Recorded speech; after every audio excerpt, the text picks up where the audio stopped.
1 minute. And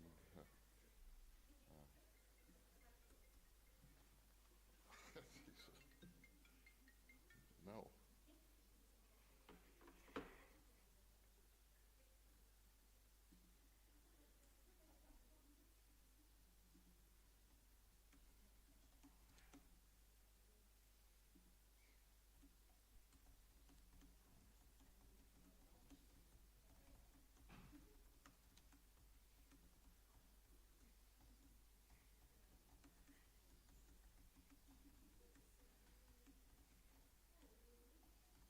If we could, in like 2 minutes. In 2 minutes? Okay.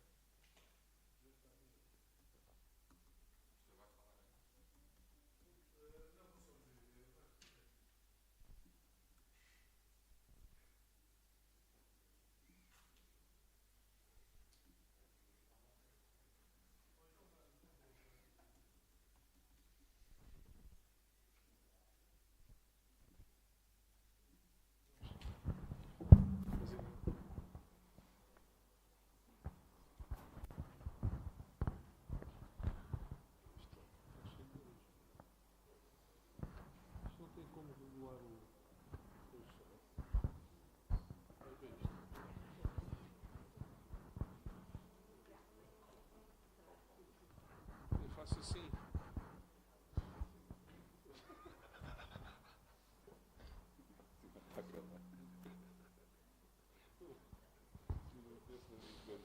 Mas estou a falar, mas estou a falar, mas Tem muito ruído. está cheio de ruído. Depois que começo a fazer isto, confundem-me com o Fernando Coimbra. O vídeo está bom.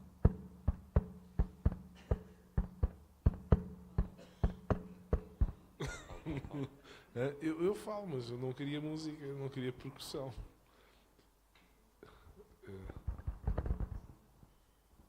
Não, mas que se ouve, eu posso fazer.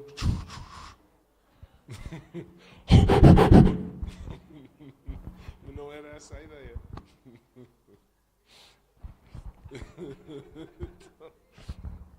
Era isso mesmo que queriam, mas não conseguem baixar o som. Para um som menos musical.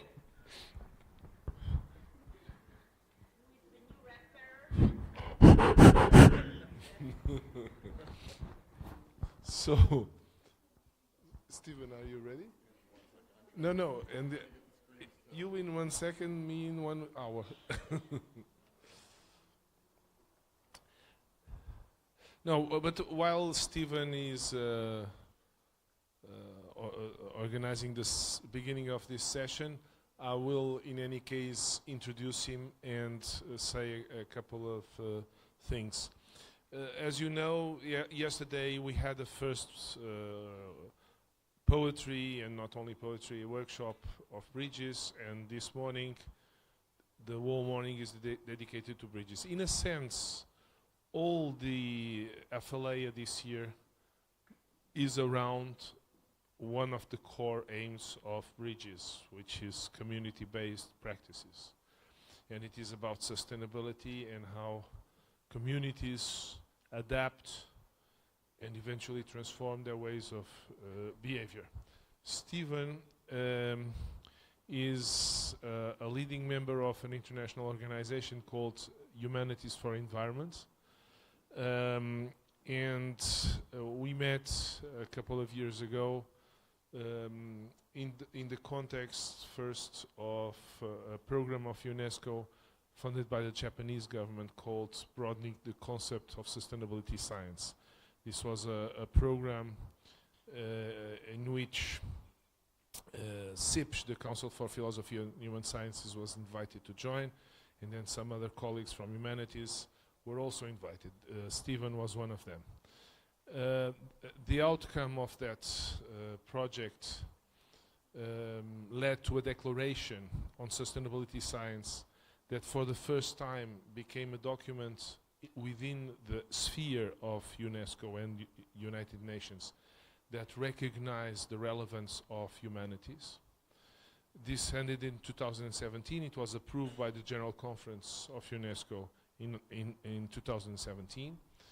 And then in 2019, in the framework of Apheleia, we have organized, myself and John Crowley, a roundtable thinking what is missing in terms of a recognition, let's say, of the role of humanities in our society. This would lead to a recommendation to establish a program. In the process, we had another meeting after Março in Paris, and finally one in Sigtuna that Stephen organized, because in the process he became growingly engaged in it, and he became the executive director of the project. So I'm very happy to have Stephen here once again. We will have today, but I take the occasion, and then I will render the word to him, to remember all of you that tomorrow afternoon there will be this first General Assembly of Apheleia. All of you students are invited, of course the non-students as well. And I think it will also be a good occasion to exchange on possibilities to use this program of bridges in the future. Stephen, the word is yours. If you want to do the wrapping thing, you can. And now, ladies and gentlemen, Stephen Hartman. All right. Thank you. I think this is the mic that I'm using, right? Is it, yeah. Oh, okay. But do I need to do anything for the Zoom? Will they? Because for the live streaming, I'm thinking. I'll wait for just an indication. Well, while I wait for that answer, I really want to thank Luis for inviting me back. I think this is my 5th time at Apheleia and my 4th time in person. So for the live streaming, do I have to do anything with the Zoom? Like, will I need to share my screen?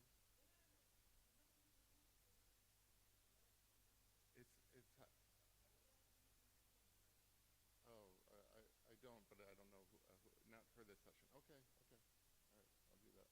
Okay.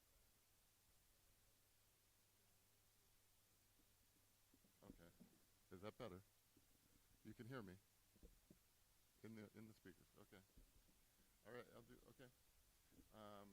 leave the meeting. Okay. Thanks everybody for your patience, but I want to thank Luis for inviting me back. He invited me for the first time shortly after we met one another in Kuala Lumpur as part of that project on broadening the application of the sustainability science approach, as it was called. What I'm going to do now is something that might have been helpful before we had our first session yesterday, but for various scheduling reasons, it made better sense to schedule it today. So I'm going to walk everybody through what Bridges is, because I'm here representing primarily Bridges, and Bridges is, as Luis mentioned, a project, a program based in UNESCO and based in the Management of Social Transformations program that CIPSH is a founding partner of, that UNESCO is a founding partner of, and that Humanities for the Environment is a founding partner of. And Humanities for the Environment is also an organization that I represent.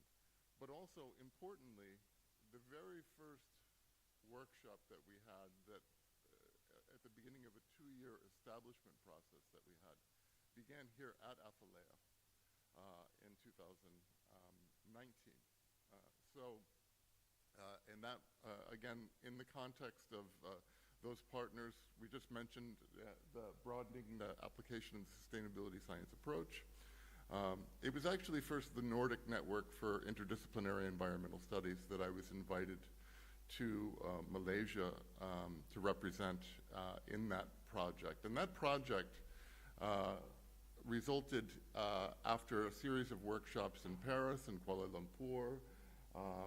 Luis was involved. A lot of members of the Apheleia network were involved in that project. Yeah, and John Crowley was centrally involved from UNESCO side. And this resulted in a document called Guidelines on Sustainability Research, or Sustainability Science and Research and Education.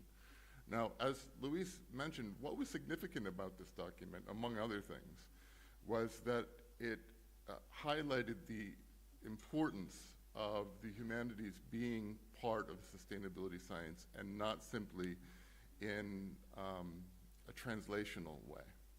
Not about using disciplines in order to communicate science, but science coming from the natural sciences only, or technical fields only, but rather talking about the knowledge domain within the humanities as being central to co-production of research and sustainability science for application toward our societal challenges. And one of the things that maybe is worth mentioning is that the project was started by UNESCO with support from the government of Japan as a way to think about how the field of sustainability science, which under that name was relatively new. It had existed in different forms long before that, but it really came out under that brand, sustainability science, or that sort of conceptual framing, out of the Millennium Ecosystem Assessment. So from the beginning of this century, really, sustainability science began to be promoted as a field, but it was in its infancy as a transdisciplinary and interdisciplinary and multidisciplinary field.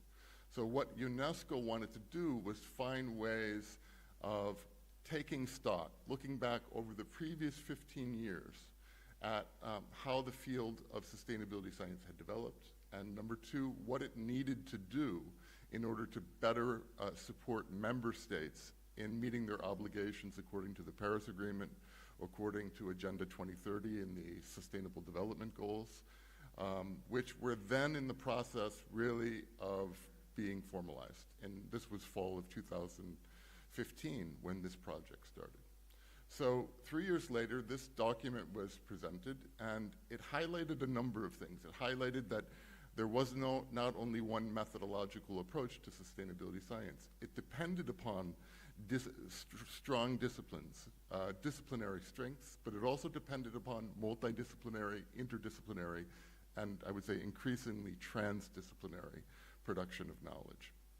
And what that meant was that the integrated aspect of sustainability science had to be taken seriously in practice and not just nominally, as with lip service to interdisciplinarity, lip service to transdisciplinarity. And for it to fulfill its transdisciplinary promise, it really needed to be thinking not only of those scientific domains within the academic sphere that had not been very successfully integrated into sustainability science previously, the humanities, and not only the humanities, but also how knowledge domains outside of the academic sphere needed to be brought in co-production with traditional academic domains. So what happened then was, after the Apheleia seminar in 2019, where we had our first workshop in this establishment process for bridges, a few months later, we came to UNESCO headquarters, and a number of partners came together. Over the next 2 years, that number of partners would include about between 40 and 50 different partners that remained relatively stable throughout this visioning process for what a project could be that became Bridges. And why did we need a project or a program called Bridges? Well, it's fine for UNESCO to have formulated these guidelines on sustainability science and research and education. The idea of this document was to use this document to approach national commissions of UNESCO and start a conversation there at the national level about how the field of sustainability science could be supported through supporting the structures and the new practices that would be necessary for integrated sustainability science that was inclusive, let's say, of the humanities, that was inclusive of knowledge domains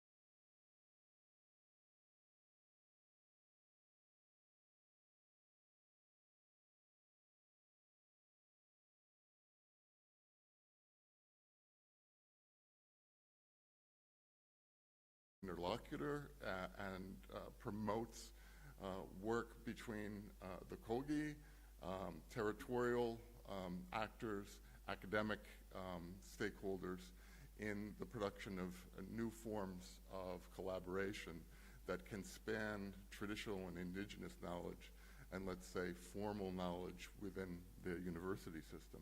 So we have them there, and here's just a snapshot. Again, you see a number of people in this room who were there at this meeting in Sigtuna. And this was a really watershed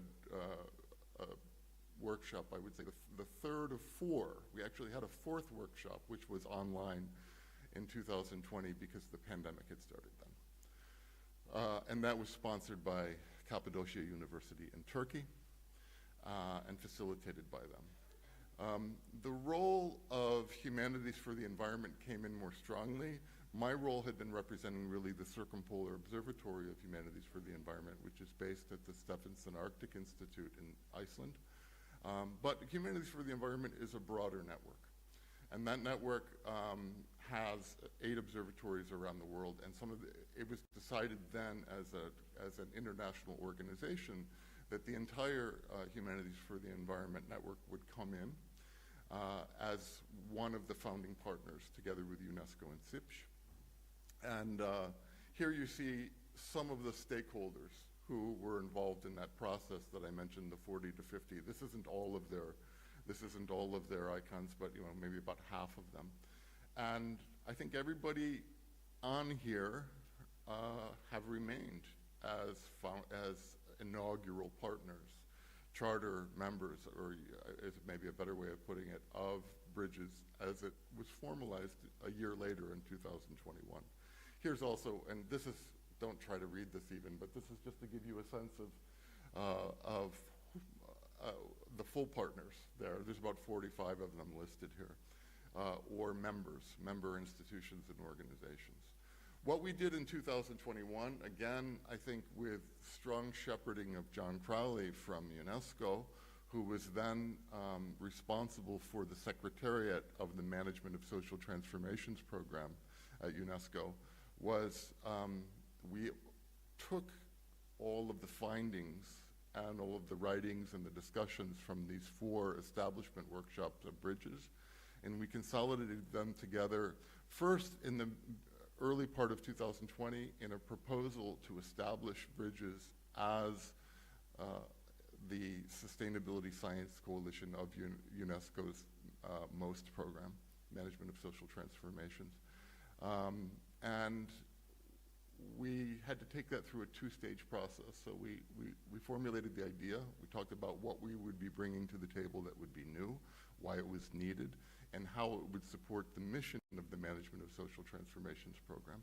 Management of Social Transformations has a history that goes back, I think, maybe 30 years. John Crowley can correct me on this if I'm wrong about that, to, I believe, the early 1990s, early to mid-1990s. It's an intergovernmental council in addition to being a scientific body. So they actually have 2 bodies. There's the Intergovernmental Council of MOST, made up of ministers, ambassadors, state representatives, and then there's a Scientific Advisory Committee of MOST. And they're unusual in the sense that they are de facto one of the international science programs of UNESCO, but the only one really that is, to my knowledge, that's also an intergovernmental council, and the only one that's based wholly within the social and human sciences sector of UNESCO, as far as the secretariat is managed in the UNESCO social and human sciences sector. So after a 2-stage process, where in the second stage we had our governance principles approved by the MOST Intergovernmental Council, we were officially established, and we had our first inaugural General Assembly at the beginning of the summer, 2021. What followed then was a call for hubs that could support the implementation capacity of the policies and the initiatives that would be put forward, and the activities and roles of the Bridges Coalition that would be put forward by the governing council of bridges. And what we needed, we had partners or we had members, but those members have different levels of sort of capacity, different capacities that can be applied. So we needed to find ways of actually having implementation capacities that would be based on human resources, technical resources, intellectual resources that could be mobilized from institutional and organizational partners that would be contributing these to the implementation capacities of the coalition internationally. And that resulted in a call for hubs, and 5 hubs were approved in the first iteration of this. And they were the flagship hub at Arizona State University in the Global Futures Laboratory there. They were the UK hub at the University of Wales, Trinity St. David. They were the Club of Rome, the only non-institutional hub. But again, recognizing the variety of the kinds of partners that Bridges is working to bring together, not just academic institutions, but academic institutions together with other kinds of organizations, together with other kinds of formalized programs in other communities like the Kogi. The Club of Rome having a different kind of hub in a really an internationally oriented organization like the Club of Rome is a very, very important part of how we reflect both our ambitions and the kinds of capacities we need to do the kinds of integrated work that we're working to do. And then you see the 4 at the bottom there on the left-hand side, the Climate Change and History Research Initiative at Princeton University, and then the Human Ecodynamics Research Center at the City University of New York. Those 4 icons really represent one hub, and that is a hub with a strong thematic historical orientation based in archaeology, based in climatic and environmental history, that these 2 institutions bring together in the organization of a thematic hub that they steer together. And then finally, last but certainly not least, we have the University of Pretoria for organizing the Southern African Hub of Bridges. So beginning last summer, these hubs that were approved began to launch. So here's a snapshot from, or a few snapshots from our launch at the University of Pretoria that took place, and that's the Vice Chancellor on the right-hand side in the foreground, and just on the other side of the table from him is Hartman, who runs Future Africa at University of Pretoria now, and who used to be the head of, or the executive director of the International Science Council, and before that, the International Social Science Council before that, before they merged. James Ogude is in the top right-hand corner. He is the hub leader, the director of the University of Pretoria Southern Africa Hub. And then just a couple of months later, we had our launch at Arizona State University's Global Futures Laboratory. And this is on the bottom right. On the bottom, you see Joni Adamson talking to a number of the people who assembled for that launch.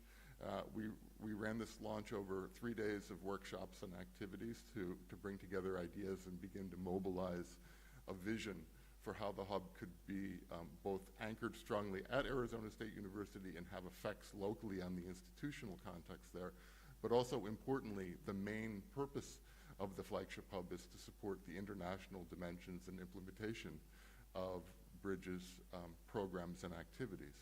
So this was meant to be supporting both of those things, and you see just some snapshots of the different partners we had come together from that, including many who joined us virtually from the other hubs, and from partners like Future Earth. In the middle there you see Sandrine Payad from the Future Earth Paris hub. And then finally, here is just a couple of weeks after that, we had the launch at the University of Wales, Trinity St. David, of the UK hub of Bridges. And all of these were very, very interesting and very inspiring events to sort of get the ball rolling. But the ball is really still just starting to gather momentum, because Where we are now is formalizing the sort of bridges governance through a governing council that will involve not only all of the founding partners of Bridges, but also the Management of Social Transformations Program Bureau, and that will also involve the presidency of the International Science Council, who's been invited by the other founding partners to join in the Governing Council of Bridges. And then the full council will be seated in the second iteration or the second meeting of the Governing Council later this year, with a 12-member board representing all the founding partners and then different member institutions within Bridges.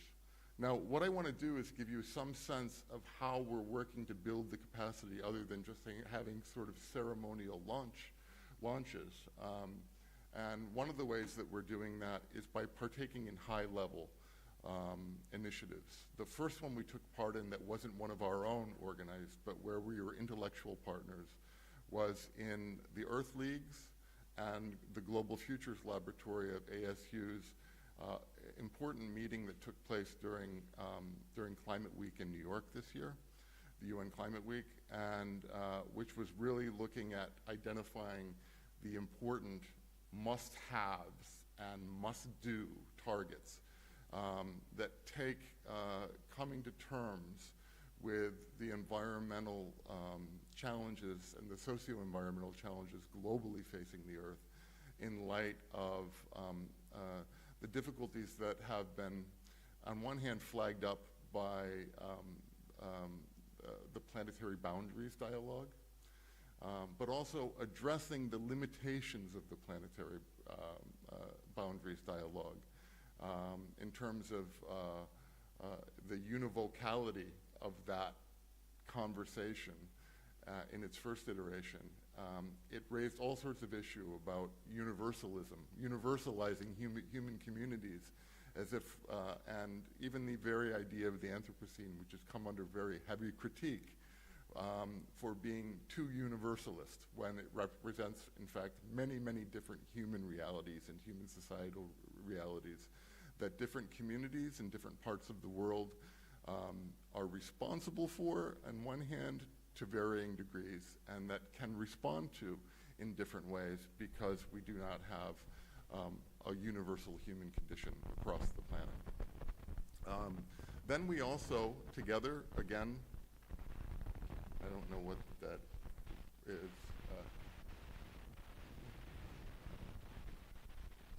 There's something going on with the mic. Is it this one that's on? Or? Oh, that one. Can that one go off?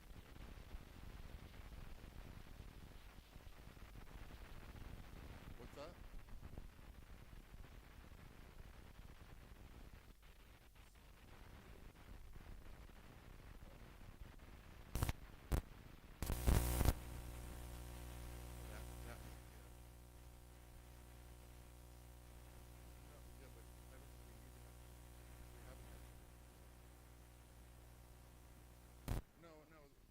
We're hearing some feedback, some static.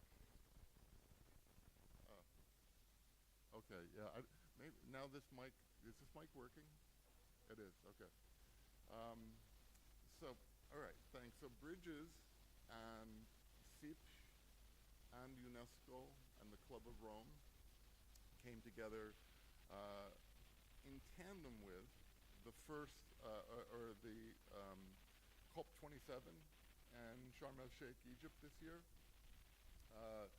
to have the first international forum of environmental humanities in the Middle East region, and to formalize some initiatives and ideas that could support regional development of environmental humanities and the humanities domain more generally in response to socio-environmental challenges of that region. And it was timed to run during the COP process, so the outcome of the discussions taking place at Byblos, at the International Center for Human Sciences in Byblos, a UNESCO center, so that that could then also be taken to COP and presented there, which it proceeded to do the next week, together with as one of 3 bridges contributions to side events and pavilion events during COP27. I just want to double check again. You can hear me in the speakers? Or you just hear my voice because it's a booming voice? I just want to make sure it's being picked up for the live stream is the only reason I'm wondering about that. So I think maybe the noise we heard before might have been this speaker kind of stopping working or something. Sarah, is this speaker working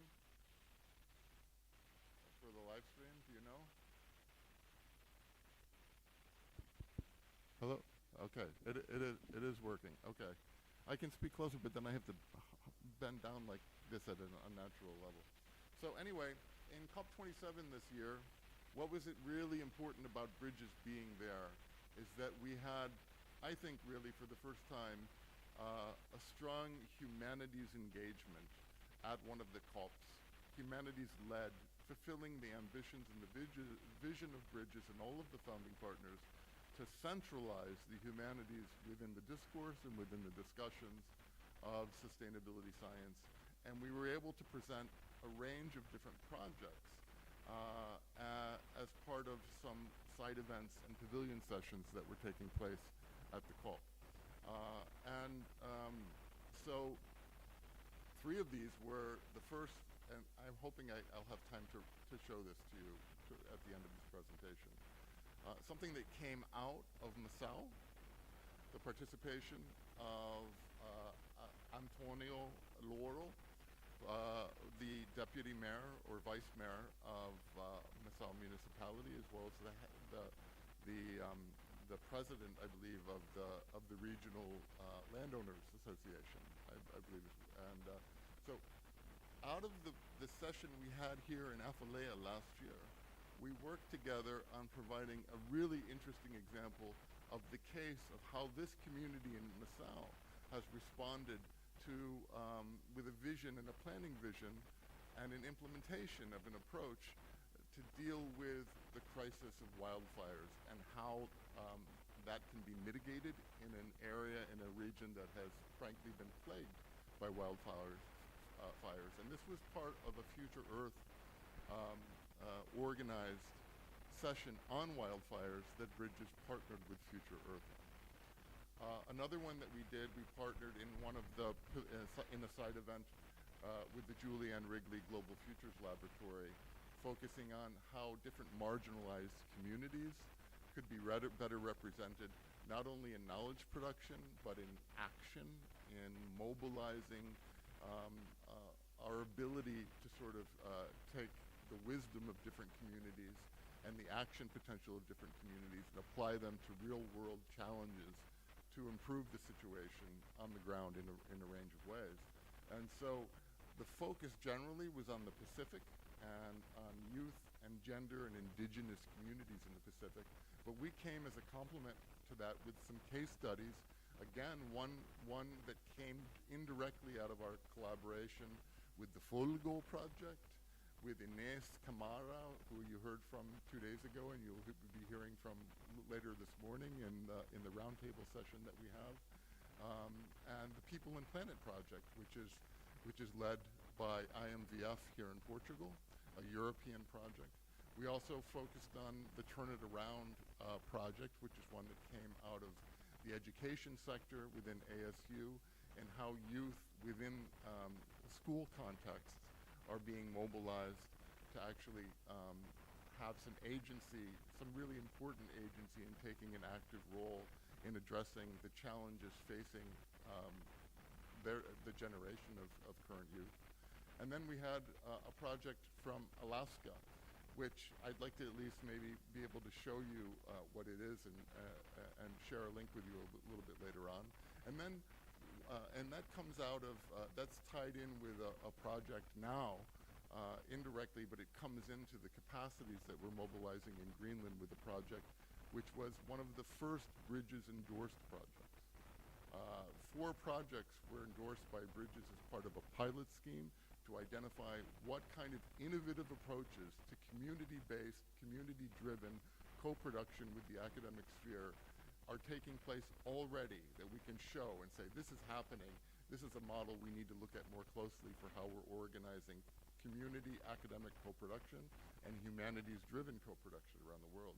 So in the Greenland project, that was one of these, but another one of these, of course, was the case of the Kogi and the scientific project that they're co-developing with the scientific community through Tyrone Heritage Trust and our hub stakeholders at University of Wales, Trinity St. David. So we were able to provide case studies of these to complement a vision for how we can more successfully and more inclusively be bringing new domains of knowledge and action potential into what has otherwise been not a broadly inclusive enough sort of domain of sustainability science before now. So we're trying to change that. And finally, we had sort of a launch presentation session of Bridges in the UNESCO Pavilion. This was the 3rd one that we did. We had the Assistant Director General of UNESCO, Gabriela Ramos, myself as the Executive Director, with Darina Sariba from SISH. We had just come, I said, from Lebanon, from Byblos in Lebanon, after having this first Environmental Humanities Forum in the Middle East region. So she was presenting some of the outcomes of that there. Luis Osterbek, you see the person in the bottom left there, who was there on behalf of the founding partner SIPSH. Matthew Denis from the International Science Council. And then also from the Scientific Advisory Committee of the Management of Social Transformations Program, we had Michel Nico from, who of course has been very active in IPCC work, especially representing the Caribbean and small island states. So from there we moved on. Bridges, after its engagement at the COP, a lot of new collaborations were started, and we moved on and were invited. I was invited to go and attend the workshop that Jorge Marcone mentioned yesterday in his presentation in Uruguay, which has led the way to developing a conversation about bringing new hubs potentially and new member institutions potentially into the Bridges community. And from there, each of these things are not just, each of these meetings are not really just about presenting. They're actually about building the new relationships. These are the fora where we're sitting down with people and forging new cooperations, which is why Bridges, I think, is going to be expanding considerably in the next couple of years, as will the number of hubs and member institutions that we have. And through these forms of engagement. Another partnership that was really, really important at the beginning of this year was Bridges' participation in the Learning Planet Festival. And this was a role that was facilitated by the Club of Rome, which has a longer standing cooperation with the Learning Planet Alliance and the Learning Planet Institute in Paris. In this Learning Planet Festival this year, which took place over 5 days at the end of January, Bridges organized 6 sessions. And the first of these was led by the Club of Rome, which of course, as I mentioned, does sponsor one of the Bridges hubs, but it looked at how we need to reframe the role of research in society. And it opened the door up to a wider discussion about how different actors, institutions, organizations around the world could get involved with Bridges. And it was a very, very important sort of beginning to a series of co-collaborations with the Club of Rome this year, which is their way of, as a not a physical sort of entity like the other institutions are, their way of supporting a kind of launch through a call to action, and with certain focuses, and we're going to hear some of those reflected in the contributions we'll hear from Carlos Alvarez Pereira, who will be joining us for the second session today, but also who will have his own session in a few more days here at Apheleia.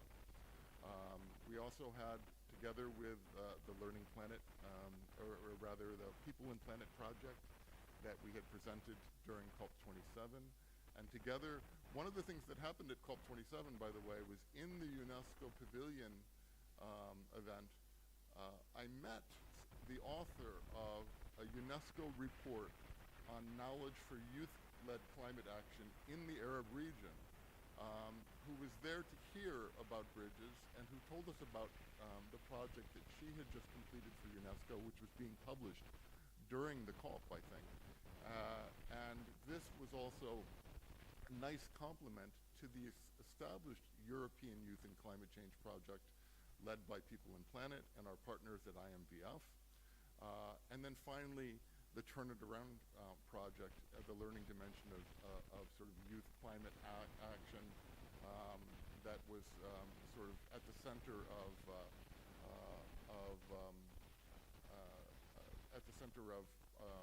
pardon me, I'm sorry, I'm jumping ahead of myself here. But we highlighted these two projects in counterpoint to one another. They both had an interesting regional basis, Europe and then the Arab region. And they helped to enrich our understanding of how climate action is actually being mobilized, what stands in the way, what knowledge needs to be developed, how do we develop that knowledge, how do we give young people especially a greater sense of agency and control over their lives and their futures. These are all highlighted in this cross-regional perspective. Then together with our hub at University of Wales, Trinity St. David, we had a very anthropologically focused session focused on, what language do the things of the world speak, translating, I guess you could say, agency in a multi-species and other contexts as well. We had a case led by Alan Herrera for the Tayrona Heritage Trust about the Kogi, presenting exactly what's going on in that Kogi project. We had a very, very interesting session on the learning and knowledge needed seen from the future. So we know that in Agenda 2030, we know in the Paris Agreement, we have targets for the future that are set a decade ahead, 2 decades ahead, 30 years away from now. So this took a scenario, and said, okay, let's pretend we're in 2050. We have achieved the goals we set out for ourselves, already identified as part of some of these policy measures that have taken place, that have been set in motion. How did we get there? So it was this sort of fictional scenario where we were looking back at a fictional past that actually hasn't happened yet, and talked about how did we actually get there? What were we able to do successfully that allowed us to reach a more stable future where we did keep things under 1.5 degrees Celsius, where we were able to actually meet the challenges that in sometimes very alarming terms are already identified in the assessments, the scientific and environmental assessments we find with the IPCC and IPBES and other organizations. And then finally, the member organization at Bridges member organization at the University of Pennsylvania, the Penn Program in Environmental Humanities, had a session on climate stories, on framing your own climate story. Everybody has their own climate story. And this was something they actually did a workshop last year here at Apheleia with school youth from sort of middle school here in Março. And they took the same model and they brought it to the Learning Planet Festival this year to reach a broader audience. And I should mention, by the way, that a year ago at this time, the Learning Planet Festival then connected with 20,000 people around the world, largely through online events, but some are hybrid events. This year, this festival that we took part in reached 60,000 people. And it's a really important way of connecting, and out of those connections grow new partnerships, new collaborations, and that's a big part of what Bridges is supposed to be all about and what we're trying to do. But we're also trying to do different things as well. The Pathways Forum series that's sponsored by Future Earth, the global sustainability science organization, Future Earth, which has been very technical field and natural sciences driven over the years. Future Earth have identified already the need for involving the humanities more, and they're looking to Bridges to partner with them on that, because they know that this is what we're really emphasizing, and we're strategically focusing on how do we bring knowledge from the humanities successfully into this co-production with natural sciences, with technical fields, and so forth. And then finally, the last thing that I'll mention is that we had an opportunity, thanks in part to the agency of Piero Dominici, who brought up the conversation within the World Academy of Art and Science of collaboration with Bridges. And of course, we know WAS, because Thomas Reuter represented WAS in all of those establishment workshops of Bridges that took place. And so they were very much evident and part of the conversation when we were forming Bridges, but now we're beginning to collaborate with them.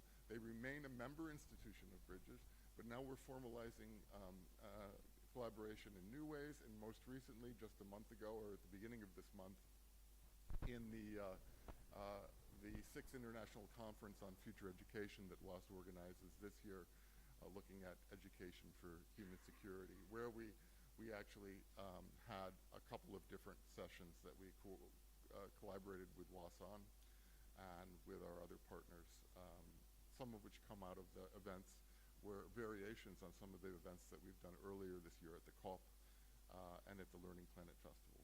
What I would say that Bridges is primarily intended to do, and we're going to talk in the second session today in a more dynamic roundtable conversation and dialogue about this, is building robust and transformative communities of knowledge, of purpose, and of action. And I would highlight a few things that I think are particularly important in that. I mean, part of our idea of bridging, we know that there's sort of top-down approaches already. Where we have sometimes, where the system has been lacking is in facilitating those bottom-up and those transversal approaches. So transsectoral collaboration together with bottom-up efforts are a very important part of the bridge that we're talking about when we say Bridges. Bridges is a metaphor primarily. It's about how we're bridging. This is really a lot of very staticky. Sorry. And that involves necessarily capacity building. It involves intersectional capacity building, transversal and methodological capacity building. And what do I mean when I say methodological capacity building? I do not mean taking the dominant methodology of a particular science or a particular area, formalized discipline, and applying that sort of generally to all the other actors. That's not at all what I'm talking about. What I'm talking about is creating the structures that allow more successful, cohesive integration of different methodologies, of different epistemological starting points. How do we find actually the connectors between this as viewed from a systems perspective in many ways, as viewed holistically? How do we facilitate that? And there I think it's important to say that our approach to knowledge production, I think, is emphasizing much more the challenge-driven approaches to knowledge production, as opposed to discipline-driven approaches to knowledge production. Because each of the disciplines is very important. We need to support the continuation of disciplinary knowledge, but it also has its limitations. The nature of the challenges we're dealing with in the world now, the socio-environmental challenges, are too complex to be solved by single disciplines. And we need to find more successful ways of integrating our approaches from a systems perspective, I would say. And then finally, this involves knowledge production with a widening circle of partners from the academic domain, but also from other sectors.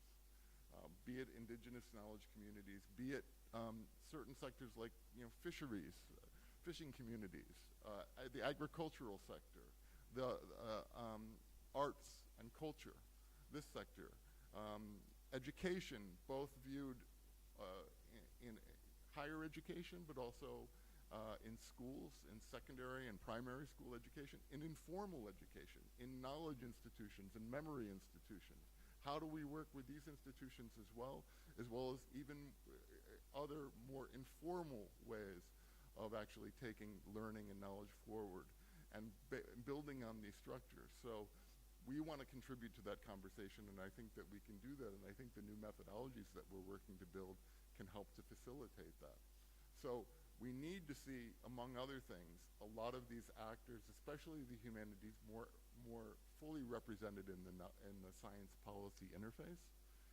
That means knowledge assessment, scientific assessment.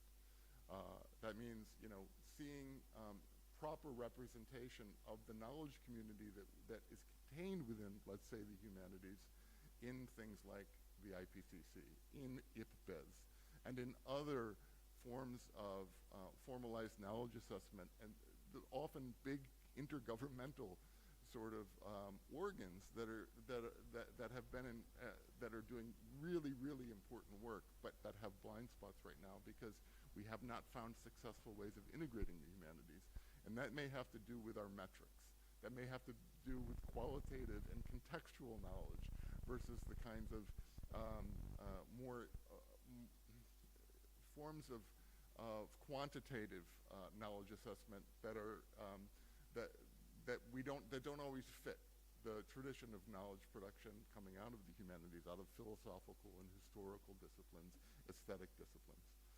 And then finally, I would say that applying knowledge for societal management challenges and stimulating transdisciplinary co-production, not only of knowledge, but transdisciplinary solutions-based application of that knowledge in society.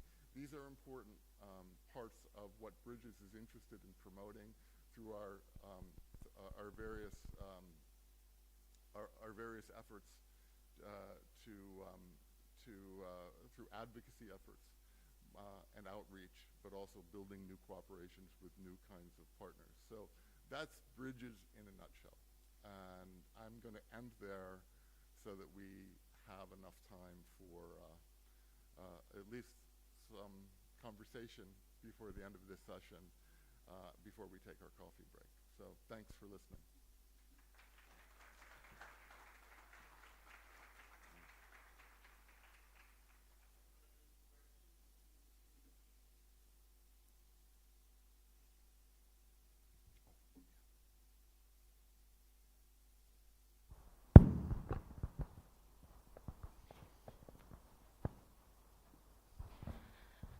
So first of all, I'd like to thank you for your presentation. And I would like to know, when it comes to youth-led climate action, if Bridges is collaborating with UNICEF, because I know, at least in Brazil, UNICEF is developing projects to encourage youth-led climate action. Mm-hmm. And I would like to know if you guys are collaborating with it. We're not currently, but I think that the interest is there. It's a question partly of capacity. So we're still at the beginning of a process of getting of mobilizing and building capacity right now. So we have the 5 hubs. I would not be surprised if a year to 2 years from now we had 10 hubs. And those hubs provide human, technical, and other resources that enable us to do things at a different scale than we can do right now. But what I would say is that I think the interest is there. I think the interest is there from UNESCO side for us to be working with other UNESCO sectors. Again, from UNESCO side, we're really strongly based in the social and human sciences sector. But they're very interested in us finding ways of collaborating across international science projects, Man and Biosphere, for instance, geoparks, heritage, cultural heritage, and natural heritage. And so I think that within UNESCO there's a strong interest, but I know from the discussions we've been having with the Assistant Director General at UNESCO as well in the social and human sciences, that our role increasingly should be to be collaborating with other UN agencies where we can. And I think that's a perfect example of one. We should really be trying to cultivate that. Good morning. Good morning. You mentioned that the COP in Sharm el-Sheikh was the first one where the government reached an engagement for climate action. Can you tell us what those measures are? Concrete actions were taken there? Yeah. Well, what it was not the first time. So there were two different things. There was the Knowledge for Youth-Led Climate Action report that came out of UNESCO that was released in conjunction with that. And then there was this was the first time that we've had a sort of humanities-driven and humanities-centered side event. So we're not yet where the agendas coming out of the scientific domain are front and center in the policy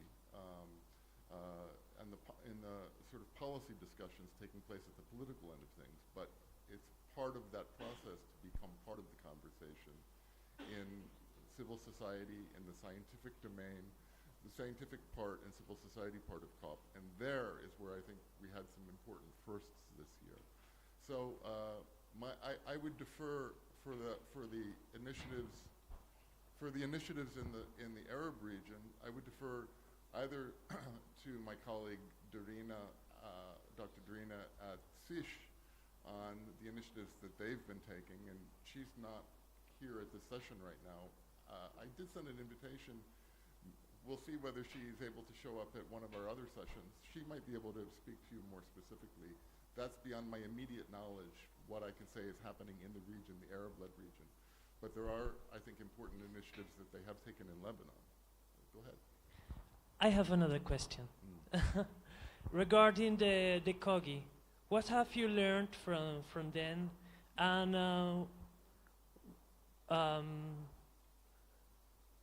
how did you get in contact with them? Yeah. So again, it's one of our member organizations, the Tayrona Heritage Trust, that has had a multi-decade or 20-year at least, maybe even longer, 20 to 30-year engagement with the COGI. And originally it was on the part of a filmmaker from the BBC named Alan Herrera, who's now the chairperson or president of the Tayrona Heritage Trust. But it's extended to now more and more scientific people from the fields, especially of the social sciences and the humanities, who are working on trying to find a way of merging or better understanding scientific practices from a tradition, or from, let's say, a modern formal scientific traditions, and what we could call indigenous science. That is the knowledge and wisdom of the COGI. And the entire point of the project that they're undertaking right now, which involves, among other things, acquisition of land to do revitalization of the environment and of the water systems and the ecology where the COGI are living. So what's being funded right now, or what's being initiated right now, and what received Bridges endorsement is a program to actually create co-production with the COGI, where Western scientists, or not just Western, but formalized sciences and scientists can be learning from their practices and from their traditional approaches to territorial revitalization. And so that's where it is right now. We're at the beginning of that project right now, so I don't think that they have any firm conclusions that they can draw, but it's important that they're beginning it. I just have one question with regards to deepening the partnership or collaboration. Especially, I saw you were mentioning one institution, which is the UP, University of Pretoria. Yes. Do you, in terms of deepening the connection or collaboration, will you be able to also reach out to the indigenous communities especially the what we know in South Africa or Southern Africa to be called the First Nations, and also to see how the climate change and how they have been affected, because it's been said that they are the First Nations of Southern Africa, which is the indigenous communities, which is that group of people, and in the I don't think they are much more visible in the Pretoria region. Most of them are not from that region. So I wanted to know, of involving them, do they have to make connection with the University of Pretoria to be part of the bridges? Yeah, I mean, I think that would be a good start. I'm going to share with you, by the way, the Bridges website, which is bridges.earth, where it's possible to go in under the hubs, for instance, and see each of the hubs and who the contact people are. I do know that there is a strong interest in the projects that they're promoting there at the Southern Africa Hub in promoting indigenous knowledge and also looking at the effects of different kinds of extractive industries on local populations, and what's going to be necessary for a sustainable transition, a more sustainable transition to a more sustainable social system, to provide alternatives to destructive extractive industries. These are very much projects that they're very interested in. So at Pretoria, you know, if you click on the hub there, you'll find contact information for the hub staff who are based there, and you can find similar kind of contact information for each of the, as well. This site just launched, by the way, so we're still putting up some of the information. It's still being populated, but there will be contact information for each of the hubs, and I do think it's worth reaching out to them. I should also mention that we're in very, very interesting discussions with interested institutions and organizations in other parts of Africa, in East Africa, in Kenya, for the possibility of forming an East African hub. We have very, very promising discussions taking place with them, and actually in West Africa. And Luis knows more about the state of that discussion than I, but we're definitely pursuing these. And so I would say yes, it's important. The indigenous communities are absolutely important to their priorities there. It's a question of scale too, but absolutely I would recommend that anyone who's interested reach out to them or to us centrally within the Bridges Secretariat.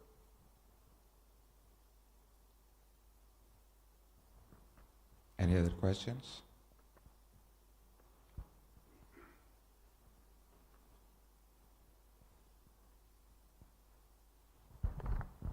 Thanks a lot to Steven and Luis and all the others. I just a short consideration.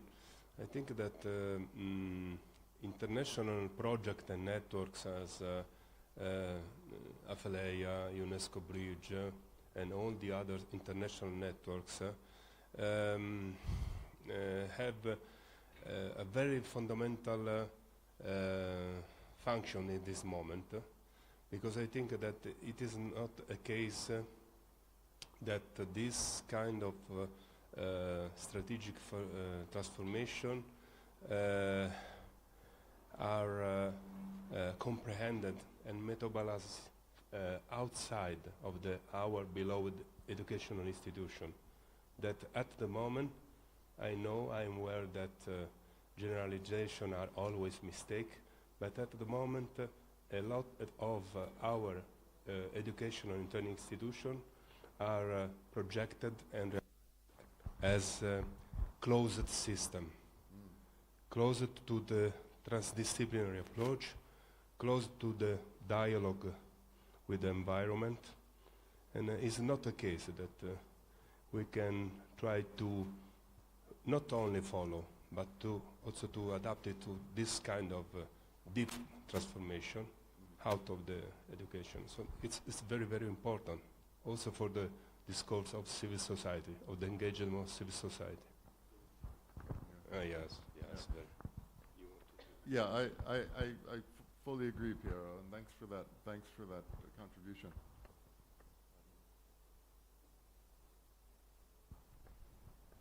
Anyone else? We didn't have time for me to show the contribution that came out of Masao last year.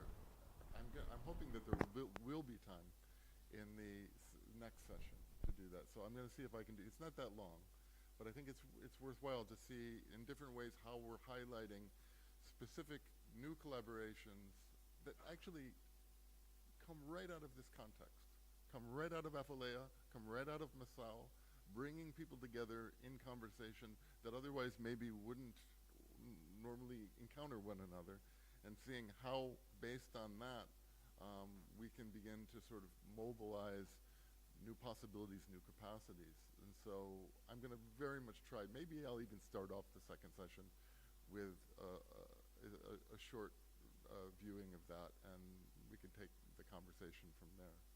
But otherwise, I think we're pretty much on time for the coffee break now. Yeah.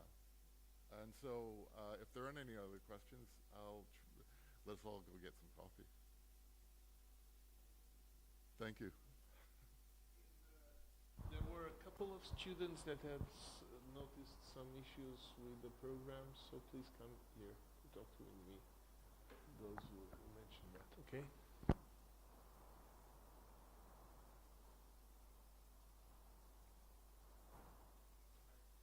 All right, thanks.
All right. Hello, everybody.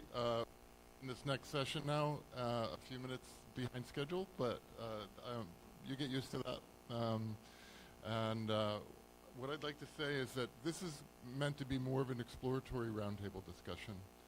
And the idea is that it's focused on mapping humanities inclusive and humanities-driven sustainability science internationally. And this is going to be the basis, I think, of one of the important strategic projects of Bridges over the next couple of years. It's in the process of being co-designed as we speak, which is why, ideally, I would really like to see this session be a kind of brainstorming session as much as anything else, and an opportunity to share approaches and possible approaches. So in partnership with UNESCO, with CIPSH, with Humanities for the Environment, and the Club of Rome, as well as many Bridges member organizations, we hope, our ambition is to sort of draw on the full coalition's networks, and particular with the help of the hubs as nodes for co-organizing the collection of relevant cases that could be emulated and adapted in a range of different contexts for greater impact in the years ahead. So we've talked about different outputs we'd like to see come from this project.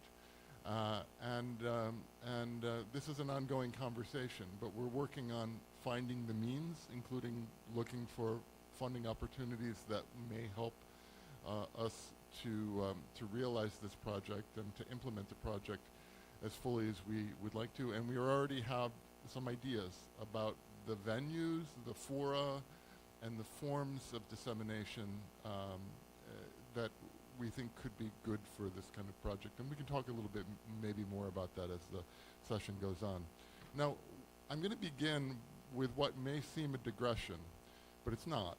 I actually thought I'd play this video in the last session, but I'm not sorry that I didn't, because I think it can help to sort of foreground the kind of, well, I wouldn't say serendipitous necessarily, but the kinds of cooperations that can come about through the forms of engagement that we're exploring within Bridges that bring traditional or partners together that don't necessarily traditionally meet through new approaches. And so I'm going to play a short film which is essentially our contribution to a Future Earth-led side event at COP27 in Sharm el-Sheikh this year.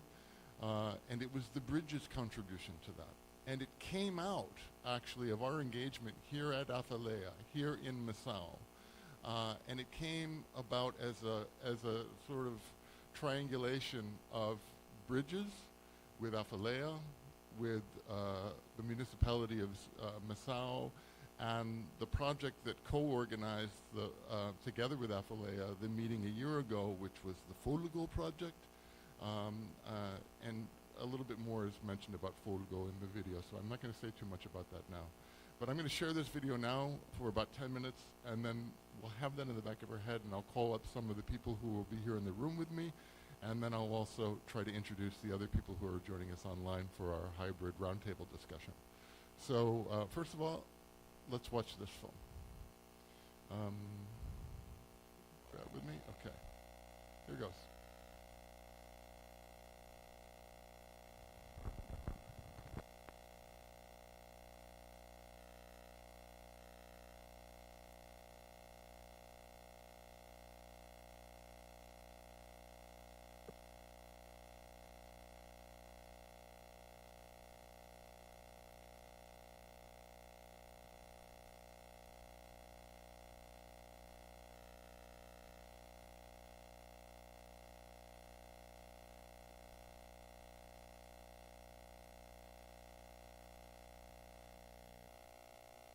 My name is Stephen Hartman. I'm the Executive Director of Bridges, the Humanities-Driven Sustainability Science Coalition in UNESCO's International Science Program Management of Social Transformations. I'm going to now introduce a case study from a project that Bridges has collaborated with other partners in Portugal and Iceland on focusing on wildfires and the role of arts, municipalities, civil society, and academic partners working together in transdisciplinary ways to drive forward knowledge and understanding of how climate change impacts can be dealt with at the community level. And this was in the project called Folgo, which is financed by the EEA and Norway Grants Program, with a special collaboration between Portuguese institutions and organizations and Icelandic organizations. In this case, the University of Iceland and the Institute, the Polytechnic Institute of Tomorrow, and specifically the chair in integrated cultural landscape management based in Missau and in Tomorrow. So I'm happy to turn over now the floor to my colleague Antonio Loro, the Deputy Director, or the Deputy Mayor, rather, of the village of Missau, to talk about a case of management of wildfires at the community level in Missau and a new approach that they've taken to dealing with the devastating effects over the last 50 years of wildfires in the central region of Portugal where Missau sits. And I can let Antonio explain the rest, so I'm happy to introduce Antonio Loro.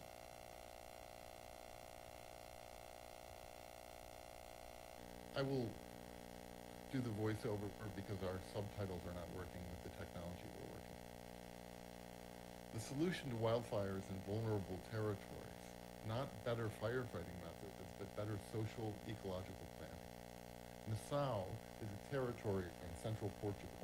It's been heavily affected by forest fires in recent decades. Until the middle of the 20th century, this territory was heavily populated by farmers in small villages scattered throughout the region. Not until the past 50 years did it experience the phenomenon of wildfires approaching the present scale and intensity. Significant socio-economic changes in the region in recent decades have contributed to this situation. The disappearance of family farms and the departure of farming families to the big cities have driven new developments in land tenure and land management. These changes have created conditions ideal for the proliferation of large fires in the region. This phenomenon affects almost all of the center and north interior of the country, regions that have been increasingly affected by forest fires since 1975. Missau is located precisely in the center of the country. It is one of the territories in Portugal that has been most heavily affected by proliferation of wildfires due to ecological and climatic conditions as aggravated by climate change. There is a substantial probability that large forest fires will continue to occur in Missau in the future. In 2017, wildfires in Missau reached a peak, resulting in 2 major forest fires that affected an area of 28,000 hectares. In 2019, more than 5,000 hectares were burned in the territory, making Missau one of the most affected municipalities in the country. This development has much to do with the sharp reduction in the region's agricultural population and the disappearance of small farming and extensive grazing areas. These conditions favor the incidence of large forest fires of great intensity in the region. These wildfires are capable of spreading much more quickly than those experienced under the previous land tenure system before the mid-20th century, and they're more challenging to fight. This trend has been on the rise since the 1980s, bringing wildfires to territories and specific places that did not experience this problem in the earlier period under the long-established land tenure system. For a long time, the accepted wisdom was that the solution to this problem was to be found in maximizing investment in firefighting equipment, techniques, and capacities. When wildfires began to proliferate in the 1950s, municipalities that were affected the most focused on acquiring state-of-the-art firefighting technology, believing that this in itself would provide the solution.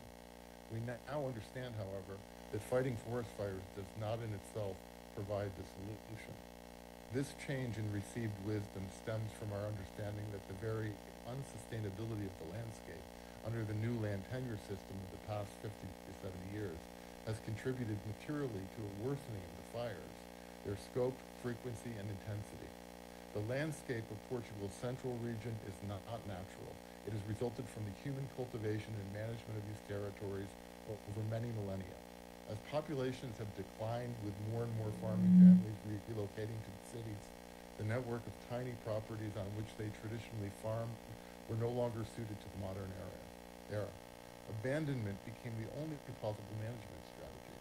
The average property on the territory of Nassau today is about half a hectare, so this small municipality of 40,000 hectares is divided into more than 80,000 properties. Such a divided territory no longer has the regular influence of smallhold farmers managing the landscape. Their descendants now reside in big cities as absentee land owners.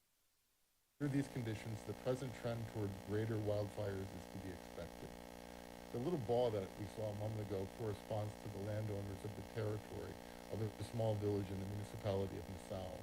The other little ball that came right after that, we're a little out of sync with the slides, refers to the resident landowners.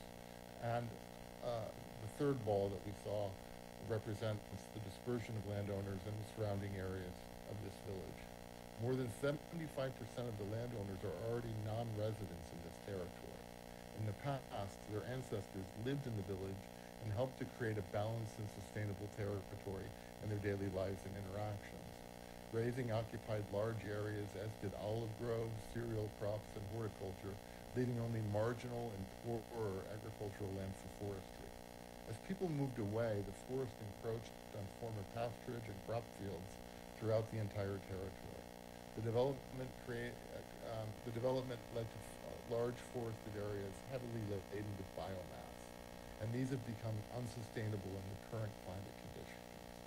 This contributed increasingly to large forest fires that quickly consumed all the available biomass.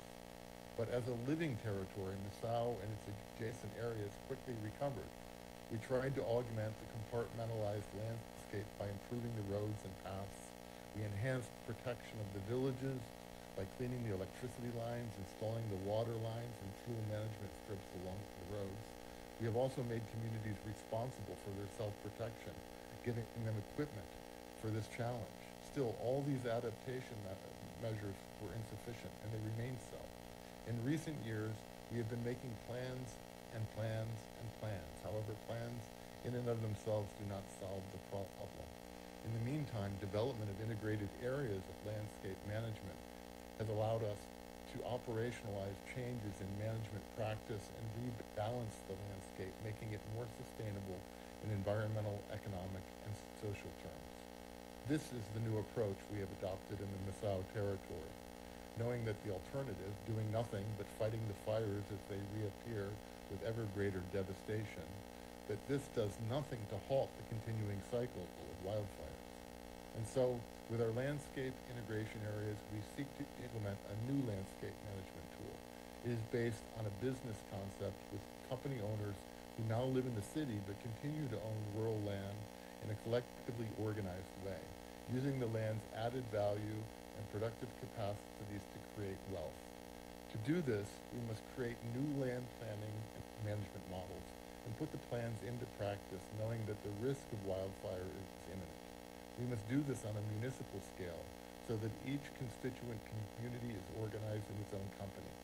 At the same time, all these are collectively organized, working together to bring about change in a 40,000 hectare territory.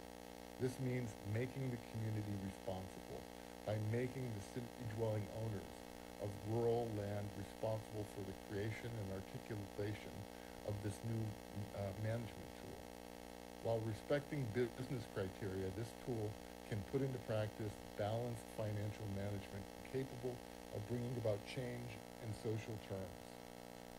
It can end property abandonment and create wealth in the territory, yielding sustainable and balanced environments. Okay, so thanks very much. I'm sorry about the sound issues. I don't know whether that affects the sound quality on Zoom or if it's just in the room here, but there's a lot of static that I think makes it somewhat difficult to hear parts of that, and I apologize for that. I gotta minimize this, and then I don't know what this says. It says something in Portuguese.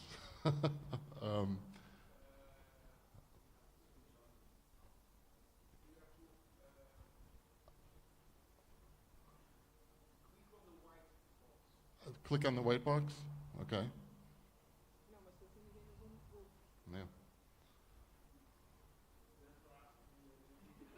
Yeah. Okay. Okay. All right.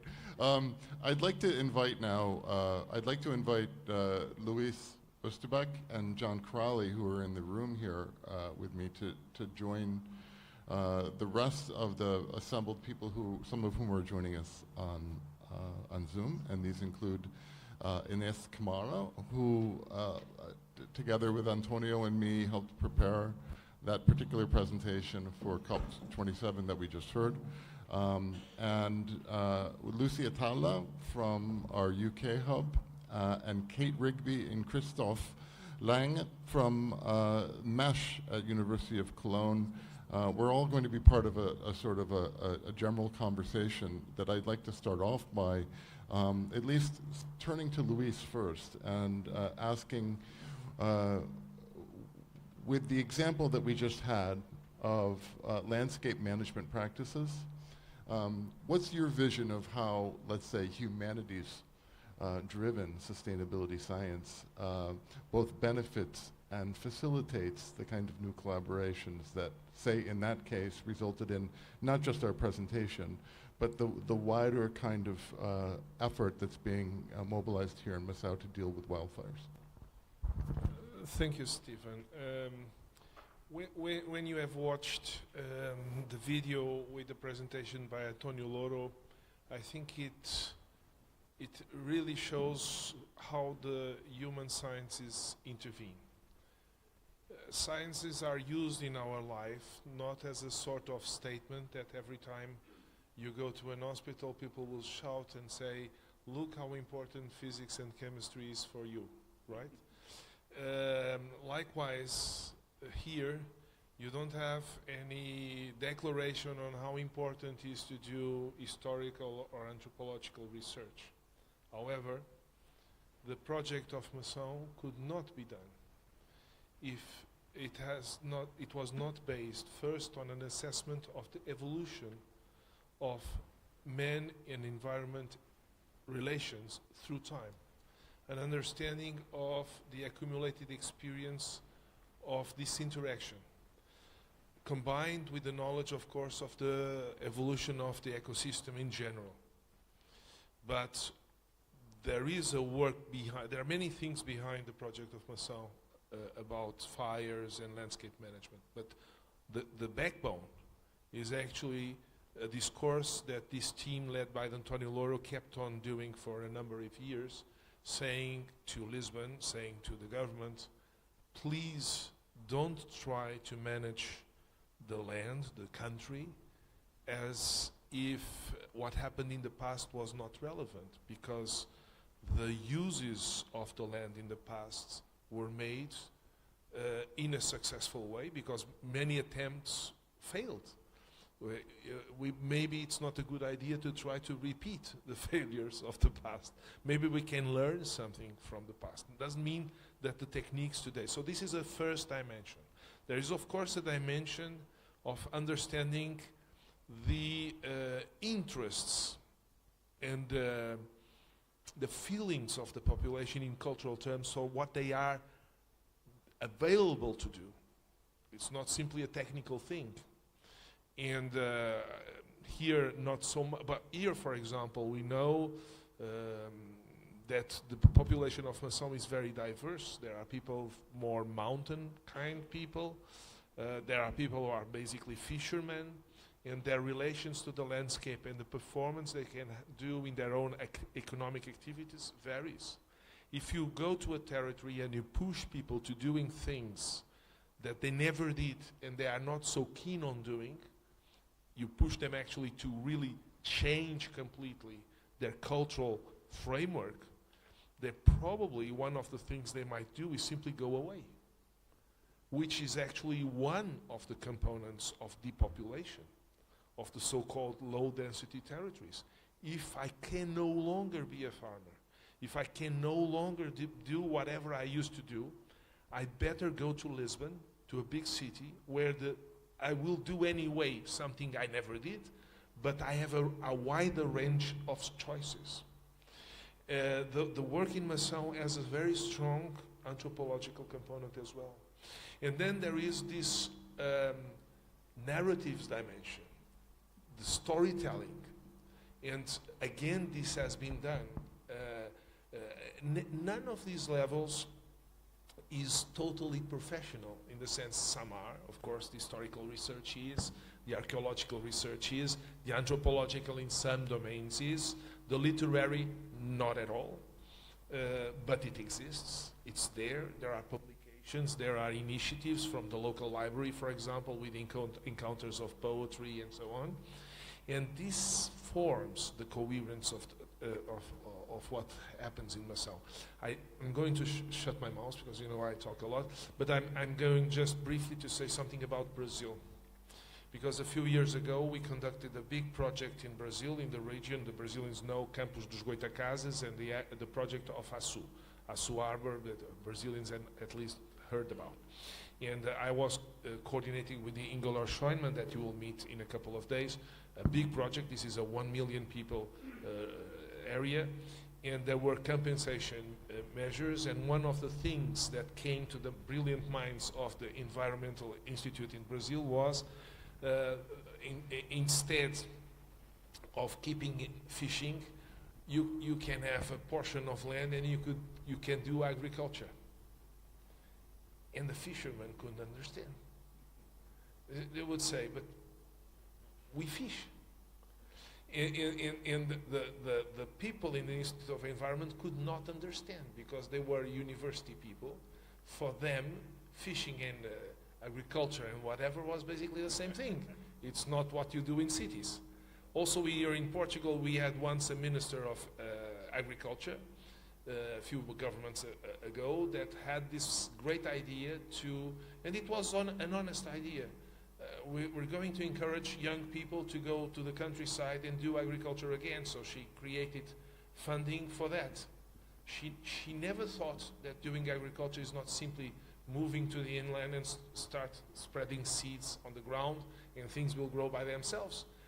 Often the combination of this lack of understanding of the technical skills of traditional crafts and the cultural profile that makes each one of us part of a culture is a dramatic dimension. So the humanities are there, Stephen. Okay, I don't know what's going on. Yeah, thanks very much, Luis. And I'd like to actually, I don't know why we're having really bad feedback here. Oh, is it because pardon me. Yeah, it must be that. I'm gonna actually ask Ines, who was involved in the presentation that we just saw together with me and Antonio, but also it was the collaboration in the Fulgo project to provide a little bit of context and thinking about what we've just heard from Luis and the example of the Março wildfires management approach, how you see this sort of fitting into the cultural priorities of sustainability and sort of in the cultural domain that is at the heart of the Fulgo project. Could you say a few things about that, Ines?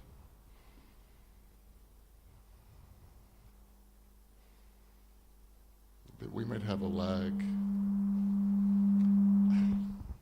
There's a lot of yeah.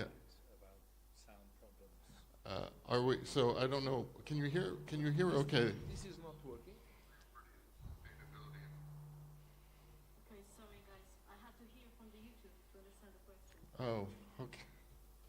Sorry about that. Yeah, we appear to have some sort of technical, some lag and other issues. Okay, so it's supposed to be talking now, right? Can you hear? You asked. Okay. Hello everybody. Good morning. I hope you can hear me right. I think I'm the best sound of the morning right now, given all that. We at the platform can hear you fine, but you're not amplified. No. So we're waiting to see if you can be amplified for the room. There's a big time lag between the YouTube streaming and the Zoom window, just so you know. Okay.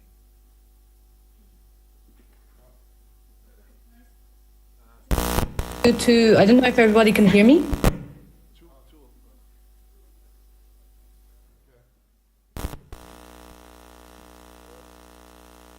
Yes? Yes. No? Okay. It was a cable problem. Okay. Can you hear me now? Okay, great. Hi, John. Nice to see you. So, Stephen was asking me to do a context related with the Folgo project. And regarding this presentation that he made from Antonio Louro's project about territory management and fire control. And it's a very curious journey that we've made in the last 2 years, because the Folgo project came up to life because we had the opportunity to make an application to what we call the EEA grants, a financial schema to finance cultural projects that have impact on territory and comes from the special agreement that there is from the European Commission and Norway, Liechtenstein and Iceland. And we are working with our project leader. It's an association of cultural and artistic producers called the Academia dos Produtores Culturais. And the goal was to make a project that would link artistic and cultural production with a specific intervention in a specific territory. And this territory includes Março, but it also includes other 4 municipalities that belong to the project, and all the municipalities in the last 2 years have been working with us, giving resources, but also opening their doors to different programs. And the programs are also very diversified because they go from musical concerts to visual arts interventions, but they also involve community work with senior citizens and also work with the schools. And the main focus is always climate change, the way that it impacts people's lives, and how we, through arts and culture, can address that issue, can talk about difficult subjects, and can come up with solutions involving the communities.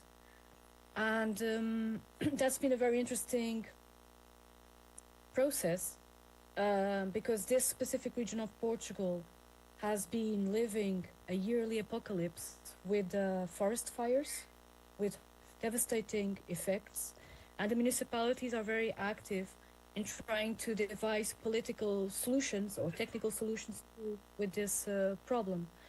And the project has opened up many doors of discussion with the community that goes through precisely this idea that we also have to talk with people besides the scientific and technical approach.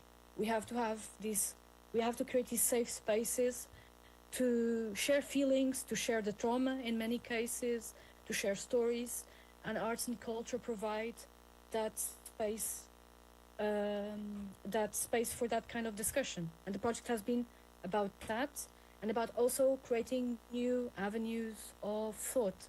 One of the projects that we're developing specifically with Stephen and also with Luis is a handbook that will be, in a certain sense, a legacy of the project, because we want to collect a wealth of information and methodologies and experiences, even those that didn't have the expected outcomes, to share with teachers and environmental educators and also to policymakers to try to see, because this is really we're living the forest fires, the climate change, and the pressure is gigantic.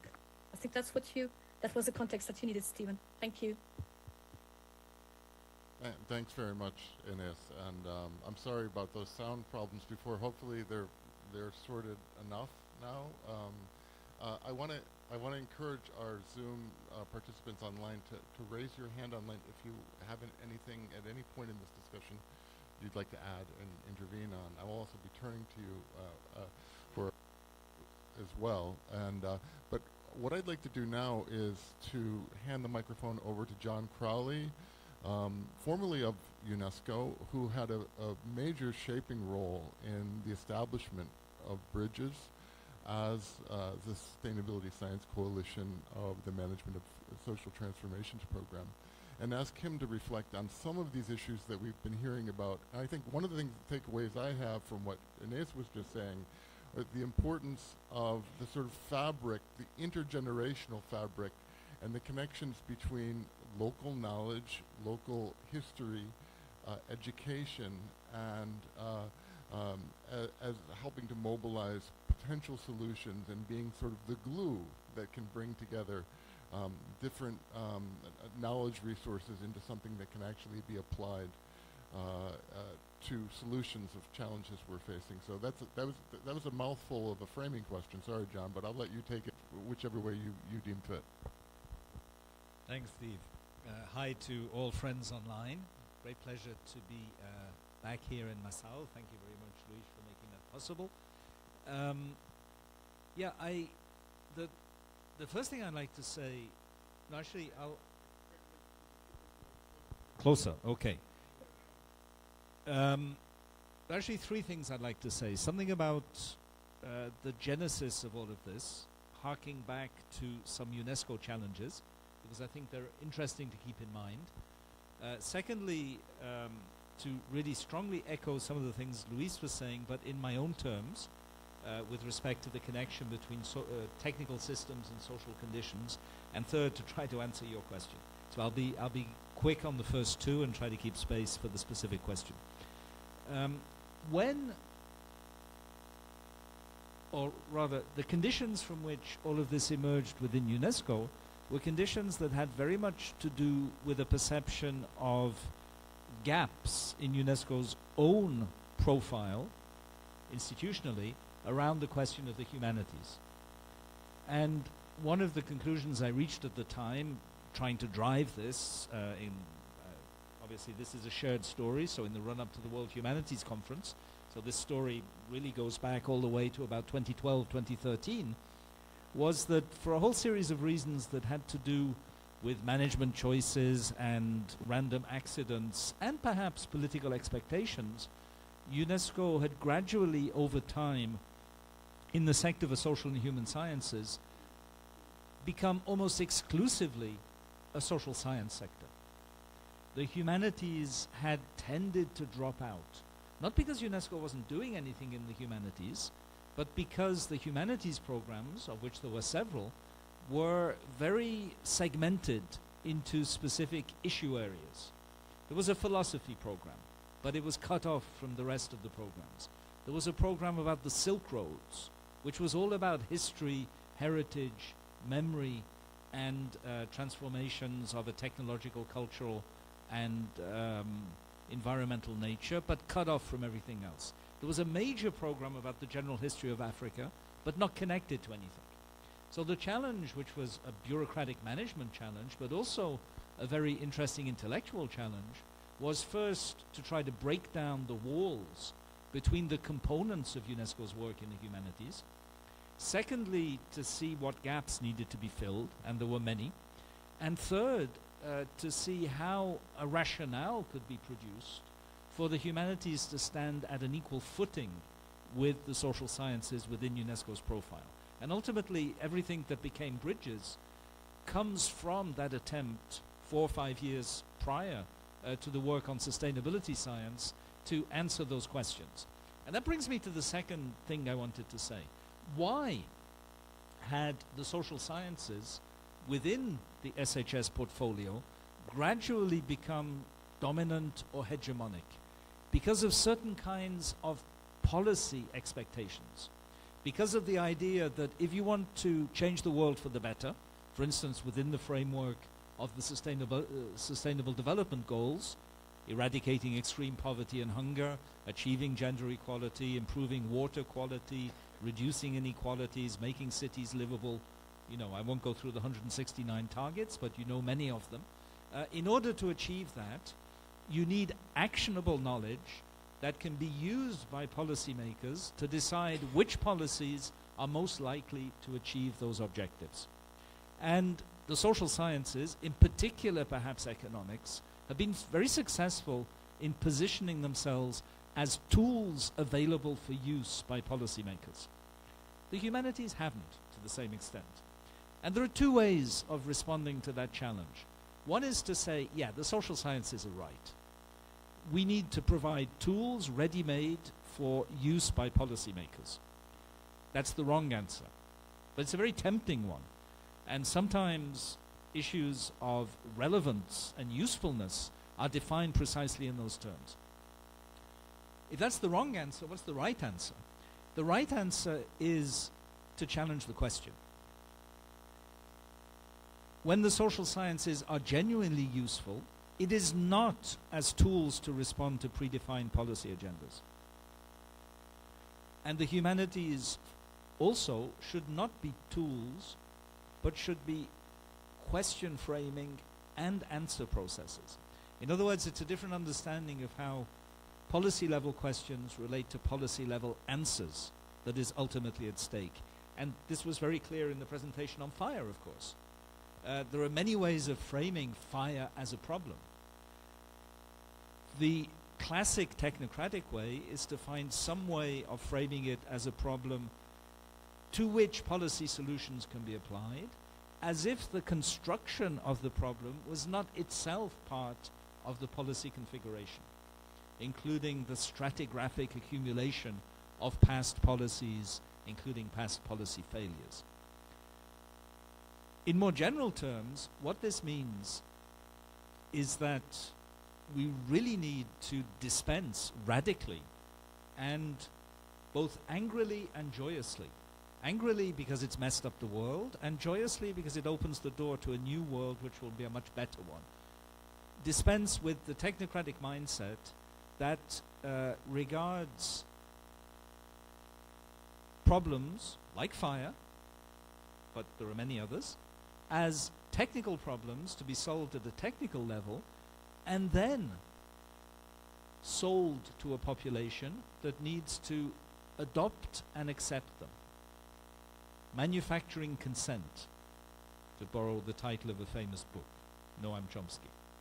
Manufacturing consent for technical solutions that have been defined ex ante as the desirable solutions.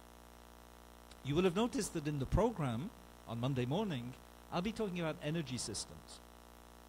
Now, this is partly because it's my job, it's my business, so I'll talk about things I know about. But it's also because this area of energy pushes the general principle that I've just been framing to a quite extreme point, to show that even in a case such as that, where the technical issues are undoubtedly extremely significant, it is still true that you can't solve the technical question, then mobilize the population to implement it. The technical question and the social question are entwined in such a way that you can't separate them. It's always about technologies in their connection with institutions, values, behavior. And any process of transformation, whether positive or negative, needs to operate in those multiple dimensions simultaneously. This leads me to Steve's framing question, which I can't answer in general terms. But what you were pointing to in the way you phrased it is some of the ways in which these technical issues and these social human issues connect to one another. For instance, through the question of storytelling, which is also the question of identity. Some of you know that I devoted 5 whole 2-hour segments to teaching a class on this here in Março last year, recordings of which have been made available, I think. If they haven't, be aware that they exist. You can listen to the audio of what I said over about 10 hours of non-stop talking, with some interruptions for the audience to ask questions last year. Storytelling and identity and territory, of course, closely intertwined. I won't anticipate on the energy question because it would obviously mess things up too much. Let me take a different question, which is very connected to some of the issues around agriculture and its futures that have been mentioned, in particular by Luis. The question of eating meat. Now, I don't know if you're familiar with French political debate, but there have been similar debates in other parts of the world. It's become common in French political debate to raise questions about the social and anthropological construction of meat eating.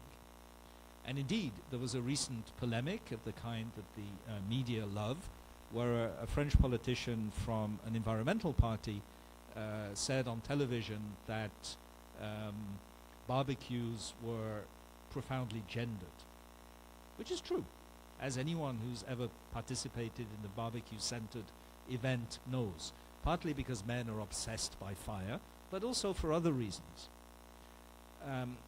What was interesting wasn't the statement that barbecues are gendered and that there's something peculiar about the relation of men in many cultures to meat on a barbecue, which is not about food, it's about something else, about a social construction of a gendered identity. What was interesting is how divisive these kinds of discussions became. Divisive, effectively enshrining in France something that's become pervasive in US political debate, which is masculinity and its representations as a key political signifier that is increasingly becoming one of the major dividing lines between left and right in day-to-day politics, which is fascinating. Masculinity has always been central to politics. Politics has always been coded in terms of normative ideas about what it is to be a man, going way back to Homer. The opening quarrel between Achilles and Agamemnon in the Iliad is all about, ultimately, a definition of what it is to be a man, including, in this case, owning women, of course, which is a reminder of what the history of the social construction of masculinity has involved. But to try to see these questions of meat eating, which everyone knows at a macro level are important for climate policies. One of the most effective ways of reducing your personal carbon footprint, if you're willing to do it, and if effectiveness is what you care about, and carbon footprint's what you care about, is simply to stop eating red meat. You immediately significantly reduce your carbon footprint. So you could imagine policies to implement that.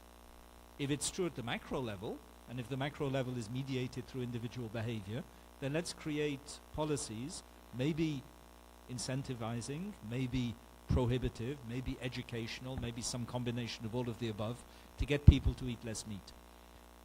But as the barbecue debate shows, eating meat is never just about eating meat. It is the nutritional expression, or the gastronomical expression, of a social structure.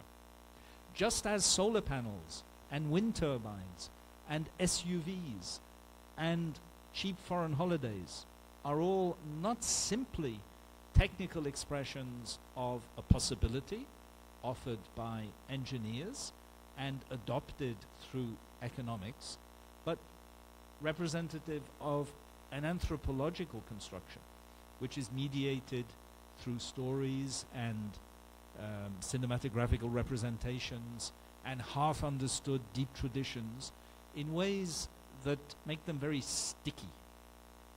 They're not fluid. They don't just flow through the channels that technocrats define for them, like water through pipes. They're more like treacle. I don't know if everyone knows what treacle is. In French, mélasse. Treacle is the very thick syrup that's left when you've boiled sugar down to its ultimate constituents. And if you're not careful how you do it, you will ruin the pan and have to throw it away. I'm sure everyone's done this at least once, probably as a teenager. I certainly did. Don't mess with sugar. The point being, if you try to get treacle to flow through a system of pipes, like a hydraulic engineer, you're going to fail and fail embarrassingly. because treacle doesn't flow that way. And that's ultimately what we're talking about here. This was totally improvised. I don't know if we really want to reach the conclusion that the humanities is all about treacle, but at some level it is. It's about that stickiness, that viscosity, the fact that things connect, not through independent molecules that happen to circulate, but through webs of interconnections constructed through a process that is often not transparent to the person confronted with the object at the end of the process, and which we need to understand and interpret and not simply act on. Thank you. Thanks very much, John, for those really engaging reflections. I understand we're still having some kind of sound issues for the Zoom participants, and I get the impression, shake your head if that's the case, that it would be easier if when someone intervenes, they sit where I am now, in front of the computer as well. Is that correct? So, wait, didn't fully realize that until very recently here. I want to begin to move the conversation, as I wrote in the chat window, more in the direction of some blue sky thinking, though practical suggestions are also welcome, about how Bridges, now that it's beginning to co-design a major effort that I think is going to report or result in some reports, perhaps a UNESCO report, perhaps a report to the Club of Rome. These have been discussed as not necessarily mutually exclusive. They could be combined. It could be together with SIPSH and with the other founding partners as a co-designed and sort of co-organized study and publication, but about consolidating helpful cases of humanities-driven sustainability science or sustainability studies that have connections with the lives and the challenges people face on the ground. And so I'd like to really welcome reflections from any of the Zoom participants about any ideas you might have about how we should be thinking about approaching this question, because I was hoping to use this as an opportunity to put some brainstorm and put some ideas on the table that maybe we should be taking into consideration more clearly now as we're beginning to co-design this effort. And I think that this effort, the rationale behind this effort is precisely to be able to fill those gaps. I mean, if Bridges in one sense arose from gaps that were recognized within UNESCO about what to do, how the humanities can be contributing in, let's say, in the science policy interface in ways that they weren't really, that some of the other scientific domains had more of a history of doing, then I think we really need to provide some guidance, both to the broader sort of field when it comes to the science policy interface within UNESCO and to maybe other UN agencies, but also at sort of national levels and so forth. So maybe I'm going to pick on you to begin with, Lucy, because you've been beginning to think about some of these kinds of questions as the director of the UK Hub. But I also would like to move after Lucy over and hear from our colleagues at MESH and how they may think of such challenges and questions and what kind of ideas that you might have for things we ought to be thinking. So Lucy, over to you. Thanks. I'll do my best. Yeah, so there are a lot of sort of moving parts to this, and from my perspective and working on a couple of projects now, I can start to see how some of the things that maybe all of the people in the hubs kind of slightly take for granted, other people can't quite see yet. So there are some really strong issues associated with knowledge cultures being able to talk to each other successfully. Now, let me just backtrack a bit and then come back to this notion of knowledge cultures. So, actually, no, I'll go straight ahead with knowledge cultures. One of the projects that I'm working on is one in which an indigenous population who have devised a project want to teach hard scientists their methods, right? So that requires very careful and sort of almost translation of those two ways of being to be able to find synergies together. So for this project to work, the indigenous population can't just teach the scientists what they do and that's it. That's sort of meaningless. There needs to be a way for the scientists to pick up what this indigenous population do. So that the route to that becomes complicated because it almost needs a middleman who can find a way to negotiate. Now, anthropology comes to mind immediately because that's the bread and butter of anthropologists. However, they too have their own biases and assumptions and a knowledge culture that they work within. So you can start to see the complications, and there may be a need for a methodology to be able to have a kind of, not a roadmap, but something that allows us to understand how one translates and allows communication through these very different languages coming together, and whether that requires everybody ends up speaking the same language, or whether cultural traditions can remain, right? It sort of without dissolving or diluting their integrity. Now, knowledge cultures hold on to their methodologies with a tenacity that is terrifying when you approach them and ask them to consider a different way. So I'm coming up against some of those resistances in people where they think they could just learn something from somebody else and then turn it into something they want to use, right? Which puts indigenous knowledge in a very precarious situation. You can immediately see the issues. So one thing that happened yesterday in some of our discussions was, I think it was Kate who mentioned that the humanities are sciences, or perhaps it was Jorge, I can't remember. So that put another sort of spin into the discussion where I was thinking, are we all sciences? And this isn't humanities driven at all, right? So that's another issue that I think we need to consider quite carefully. If we use the language of humanities driven, who are we talking about and what are we talking about? Are we talking about particular values rather than disciplines?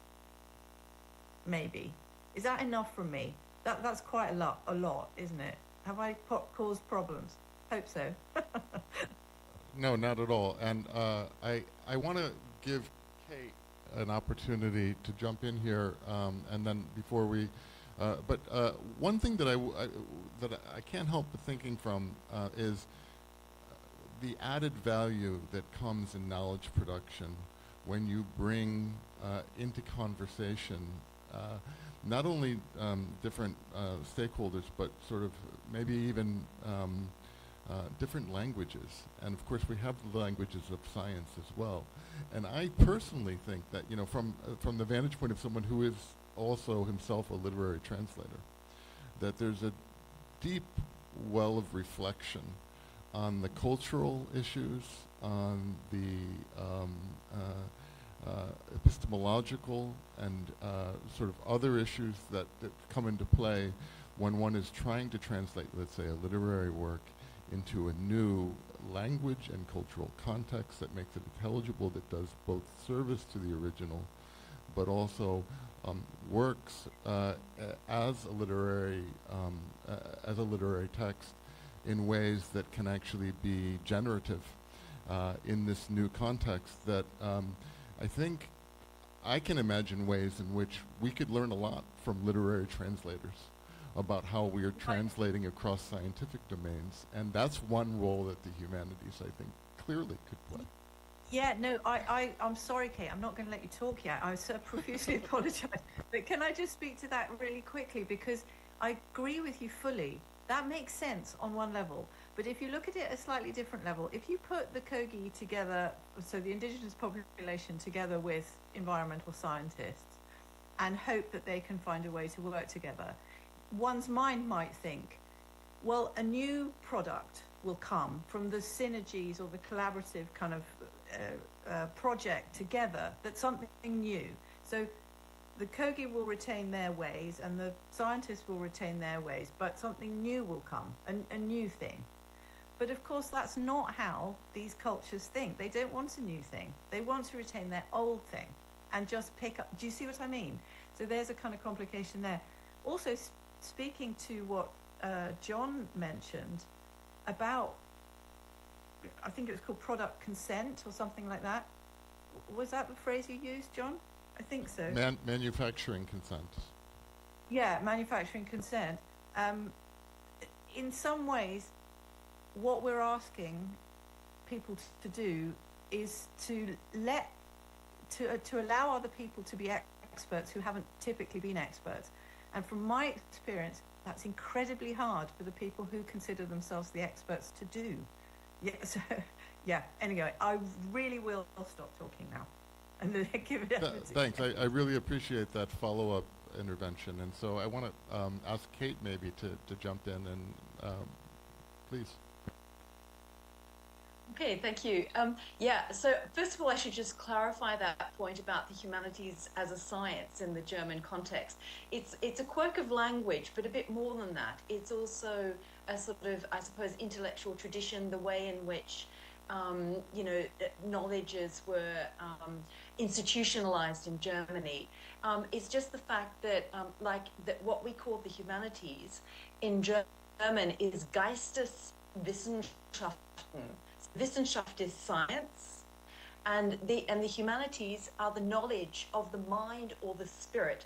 So, you know, what Michel Serre and Bruno Latour refer to as the modern constitution that sunders the, you know, human sciences from the natural sciences is very profound, or I think it's very telling that German sort of hoards mind and spirit for the human, and by implication, the Naturwissenschaften, you know, that nature is devoid of mind. So the kind of reason or mind matter, reason, nature dualism is actually written into the construction of modern knowledge systems in a very explicit way in German.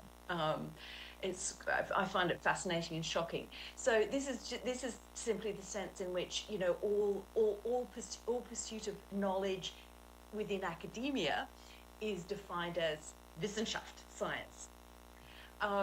So that, just to clarify that point, I guess, you know, with the really interesting question that you were raising, Lucy, about translation dialogue, I would just observe that there's lots of really interesting stuff has come out from Australia in this, partly because I think there's a longer standing recognition of the incredible sort of wealth of knowledge and that the within Indigenous cultures in Australia, and there's a really fantastic article, I don't know if you've come across it, it's called From the Other Side of the Knowledge Frontier. I can't remember all of the co-authors. I think Cameron Muir might be the first author, but Deborah Bird-Rose is one of the authors. It speaks very much to this question, particularly for the tendency for Indigenous knowledges to be kind of mined for tools, if you like, or for specific kind of outcomes. And this is really an argument for the necessity of understanding the ethical and ontological and indeed epistemological sort of framework within that knowledge is produced. And to look at the way in Australia, it's very interesting. Indigenous Australians are kind of famously extremely open to new ways of thinking and doing things. So that article looks at the way that, in fact, Indigenous peoples have selectively taken useful things from Western science and incorporated it. And this is being used extensively across Australia. About a third of the landmass of Australia is effectively being managed by Aboriginal people who are combining traditional practices and knowledge systems and values with a kind of selective use of modern technologies and science, things that they can fit within their practice. So I think Australia is a really great place. To the wider question of how you go about this mapping project, I mean, I guess you'll be looking at the websites of the sort of environmental humanities sort of centres around the world, because if you do, you'll find some great ones on the Bar Spa website. There were 3 fantastic projects going there when I joined in 2016. I was involved in one of them, but one of those is I think perhaps particularly relevant precisely to this question that Lucy has raised. It's a project that is completed now, but it was called Future Pasts, and it was led by environmental anthropologist Sean Solomon, but it was a multidisciplinary or cross-disciplinary project, also involving philosophy and filmmaking, music. And the premise of this project, which was funded by the AHRC, was whose past is being sustained into the future, being brought forth into the future under the rubric of sustainability. And the premise was, it's precisely not the past of the indigenous peoples who from Namibia, who were at the center of this and co-producing the knowledge. It's not their past, and that the approaches to sustainability that are being imposed, including through the SDGs, were actually destructive of the values and the practices of people who have a proven record, you know, of hundreds and thousands of years of sustainability. So that's, I think, a really interesting project. And I just make one more observation. I think that one of the things that really struck me in the film about bushfire, well, the wildfire mitigation, was the importance of community engagement. I mean, communities actually taking responsibility and being involved in kind of co-designing solutions. And so you have to look at where community is formed, where community already exist, where are community relationships being fostered. And across the world, it's very strongly in religious contexts. It's religious communities. You know, 80 to 85% of the world's population, you know, profess one faith or another, or sometimes more than one.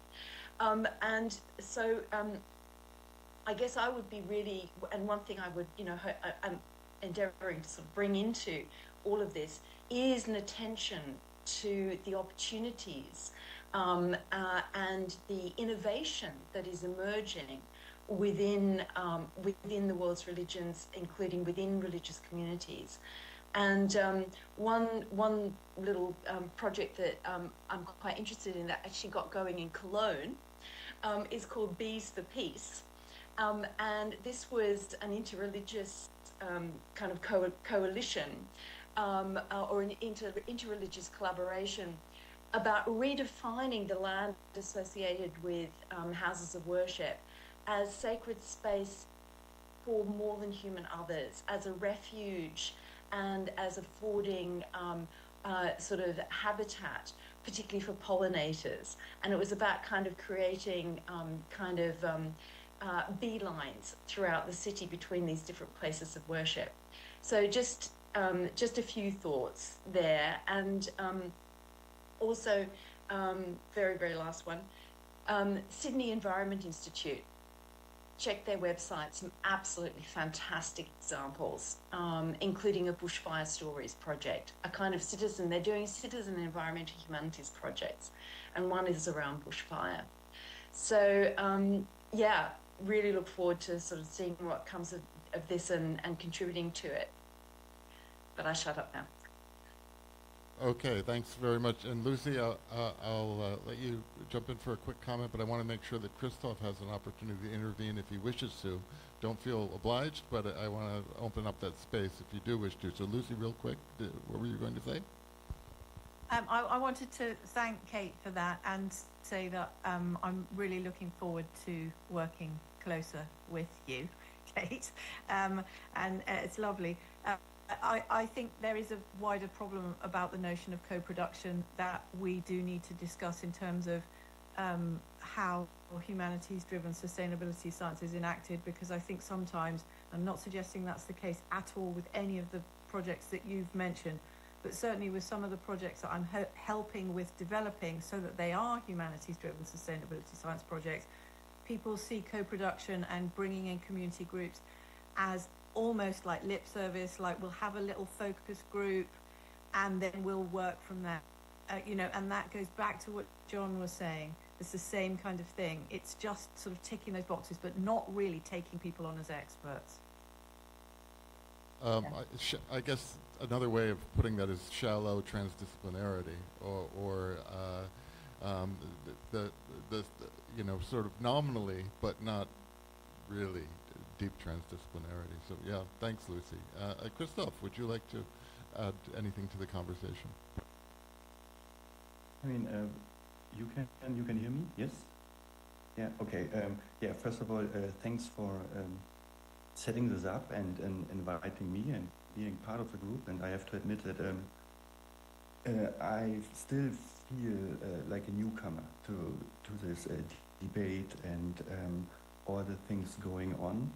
But being an anthropologist at the same time creates this feeling of resonance, because a lot of what's going on in the debate of establishing sustainability science, co-production of knowledge, the problematics of translation and approaching different knowledge communities or cultures is at the core of our discipline's history and unsolved struggles until today. And so I have created a complete mess of notes and comments, so I don't know where to start. Maybe I jump in and add something to what Kate just said, with this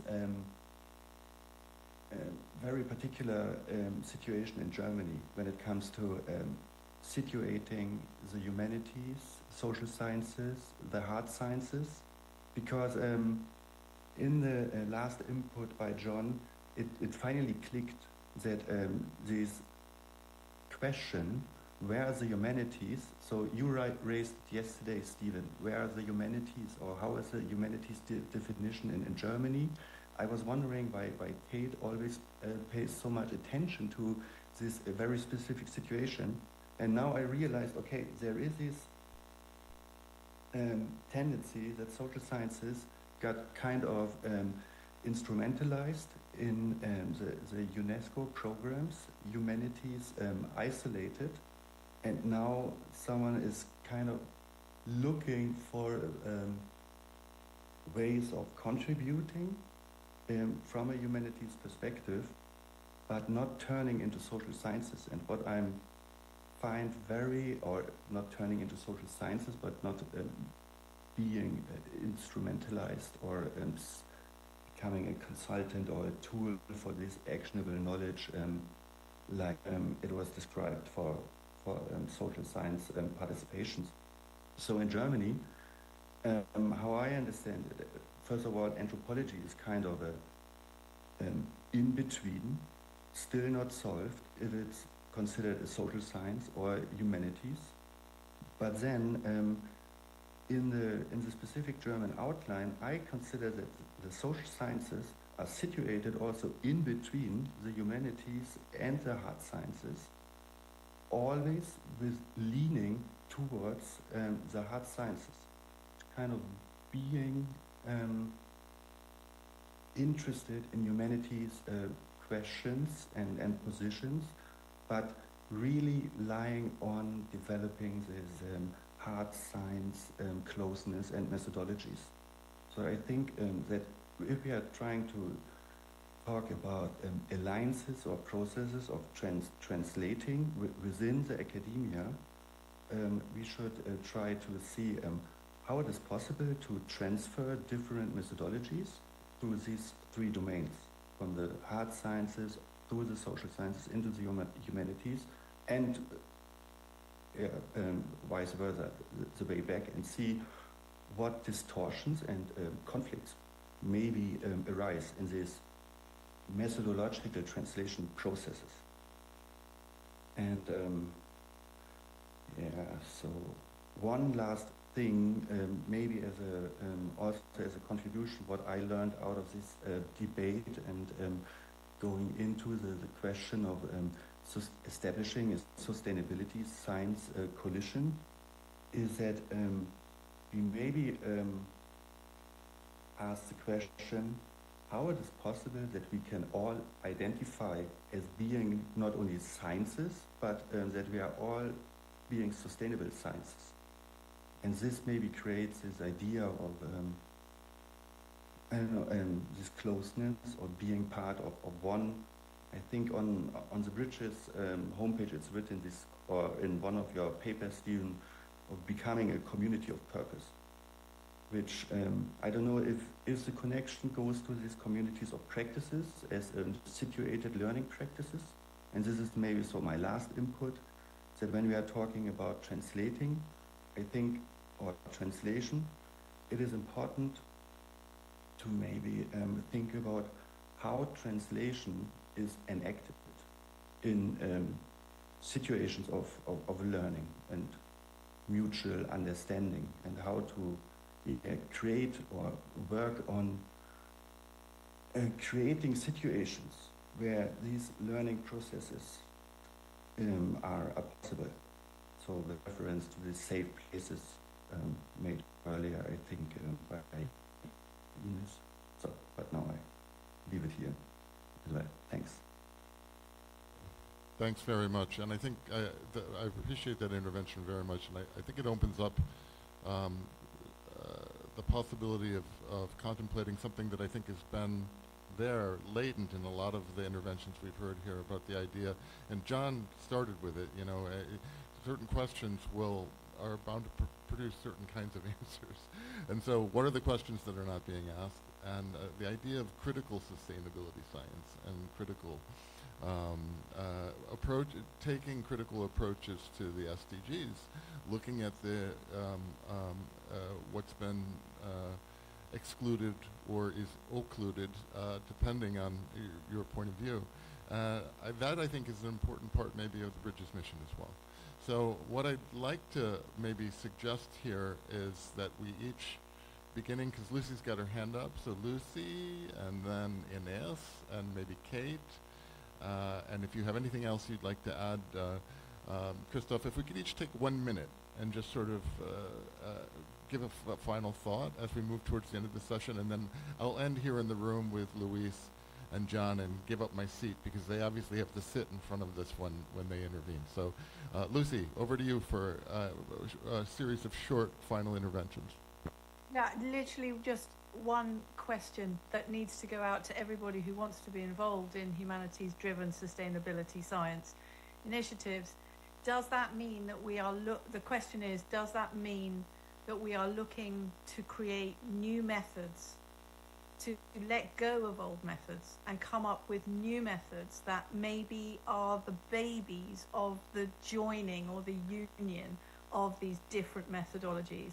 So I'm not thinking just about literature with you know, physics or something like that. I'm thinking about also indigenous knowledge or community practitioners and those those people who are typically not thought of as experts in the way that academia considers itself to be. So will we need to generate new methods, have new babies, new children back from these unions? Thanks, Lucy. And let's maybe be prepared to answer any questions like this that come up in our interventions if we wish. Ines, would you like to add any final thoughts?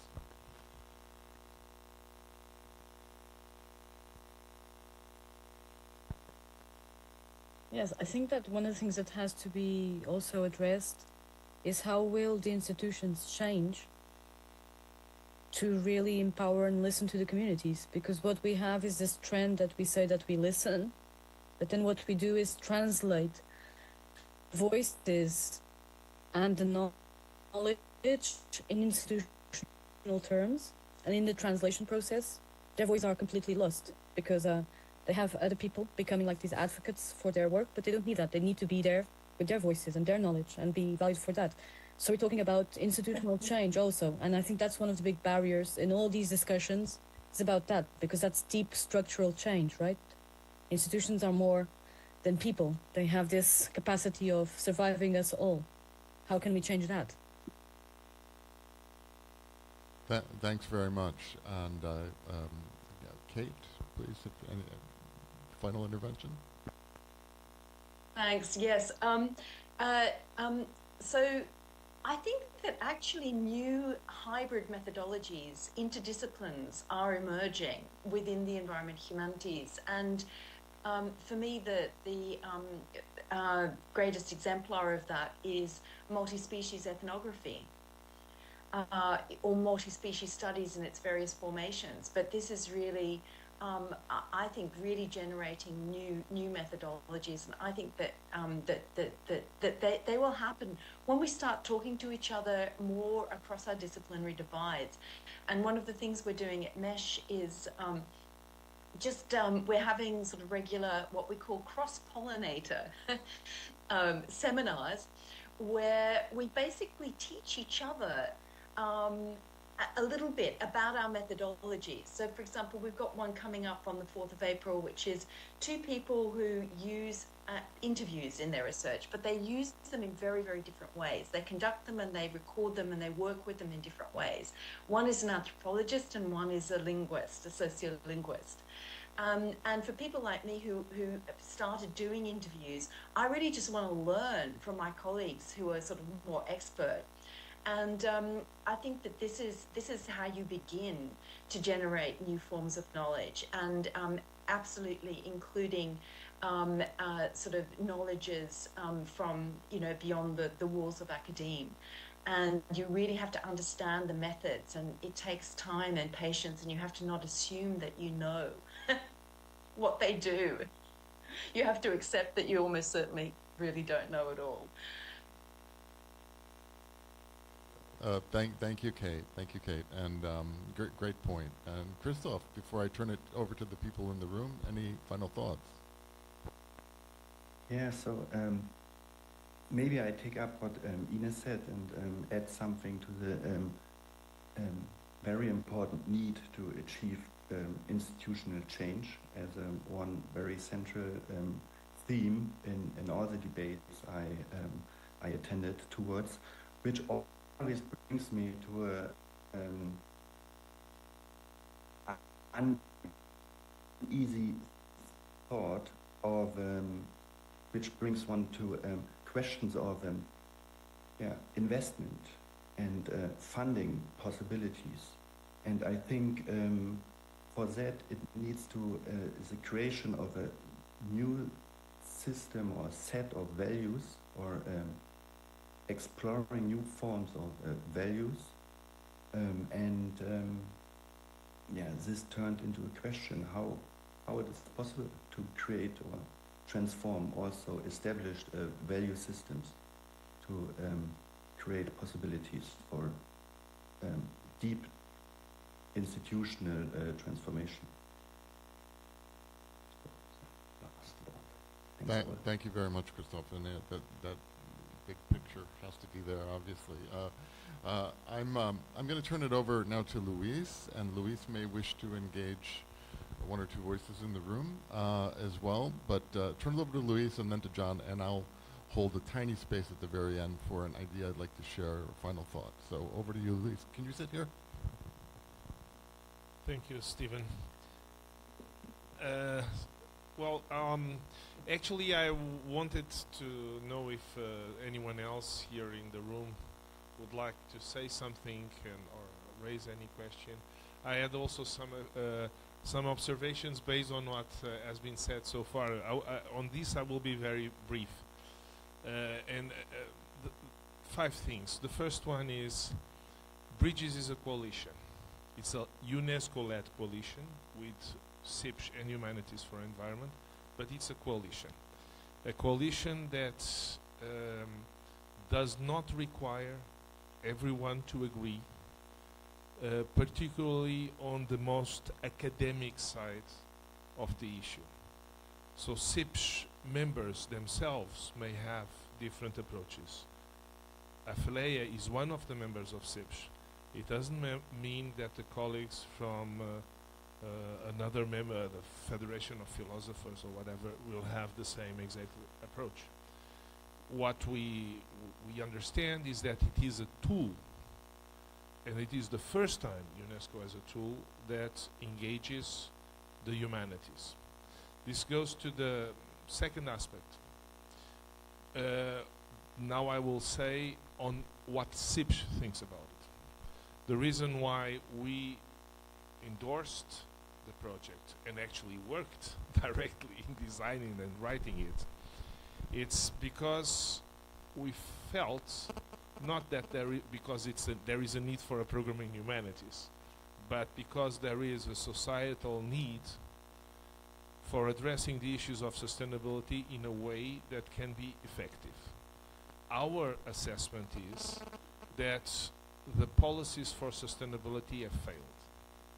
Not that some things are not going well, but that in general they failed. They failed, and we measured this very easily.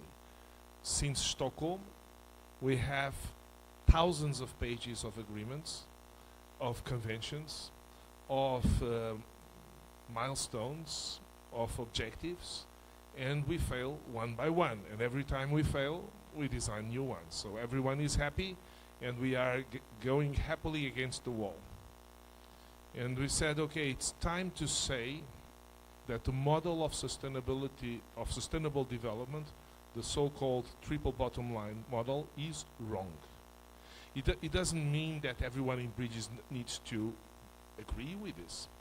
But this is what I'm saying and what we have been discussing in Apheleia and also in SIPSH. The model is wrong.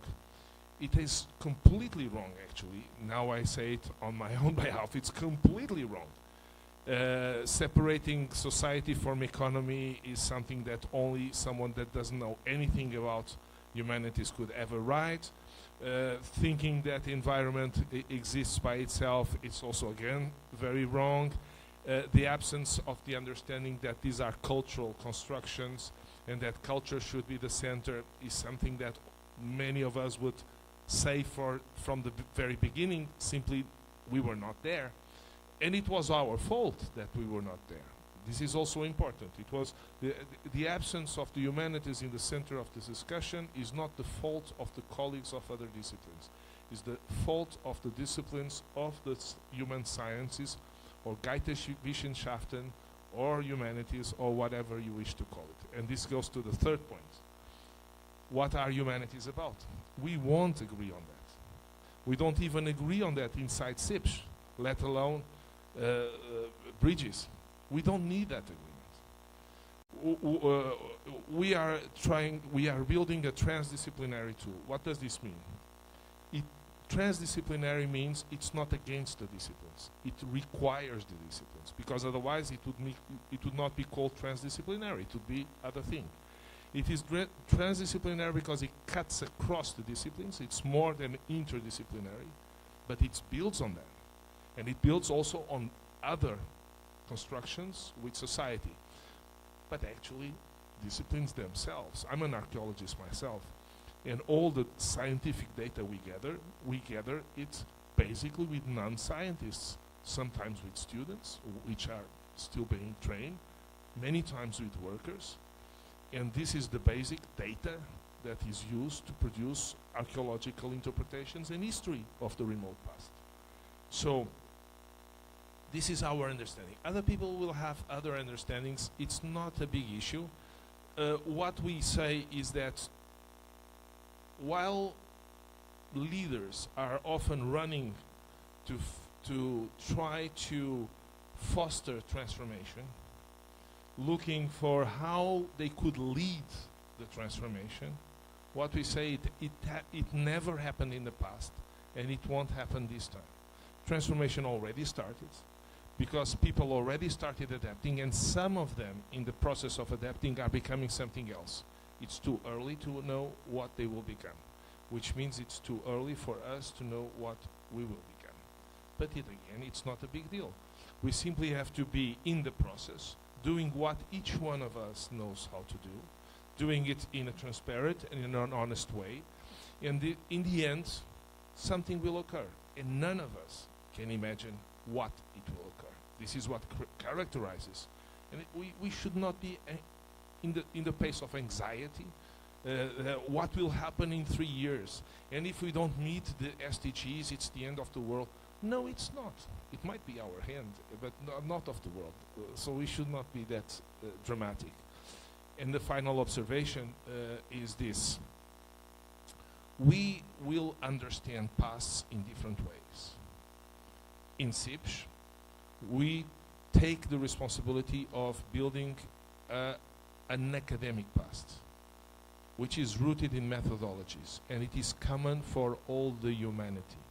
It is diverse, it is flexible, and CIPS has a program now on the global history of humanity, which is led by the Council of Historical Sciences, but engages anthropologists, ethnographers, traditional knowledge, and so on, but it is led by the methodologies of science.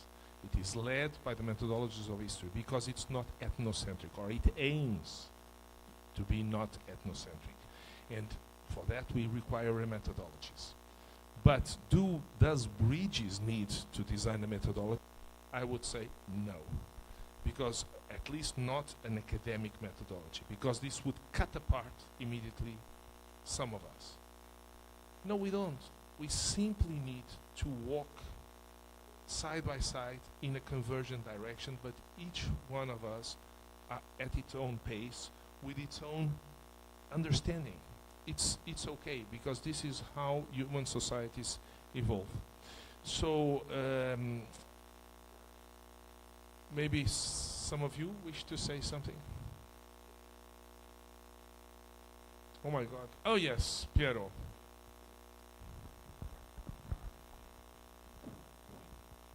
Oh, okay.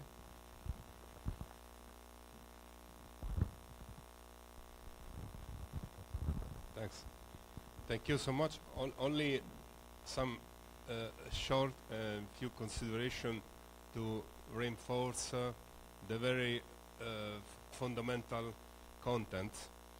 I think that we, in a particular age of radical transformation of phenomenal reality, but at the same time, knowledge and skill didn't transform their approaches, their methodologies, and first of all, their epistemologies. I think that we have to try to redefine what is knowledge for us today and how we can reach and achieve knowledge. And I think that is very difficult to translate in English. The mother of challenge, I think that is rethinking the same idea and concept of science, because the classical science was based on some epistemological pillars that was fundamental, the principle of causality and linearity, the principle of observability of the phenomenon, the possibility of basing our analysis, our studies on empirical approach that is based on the principle of observability.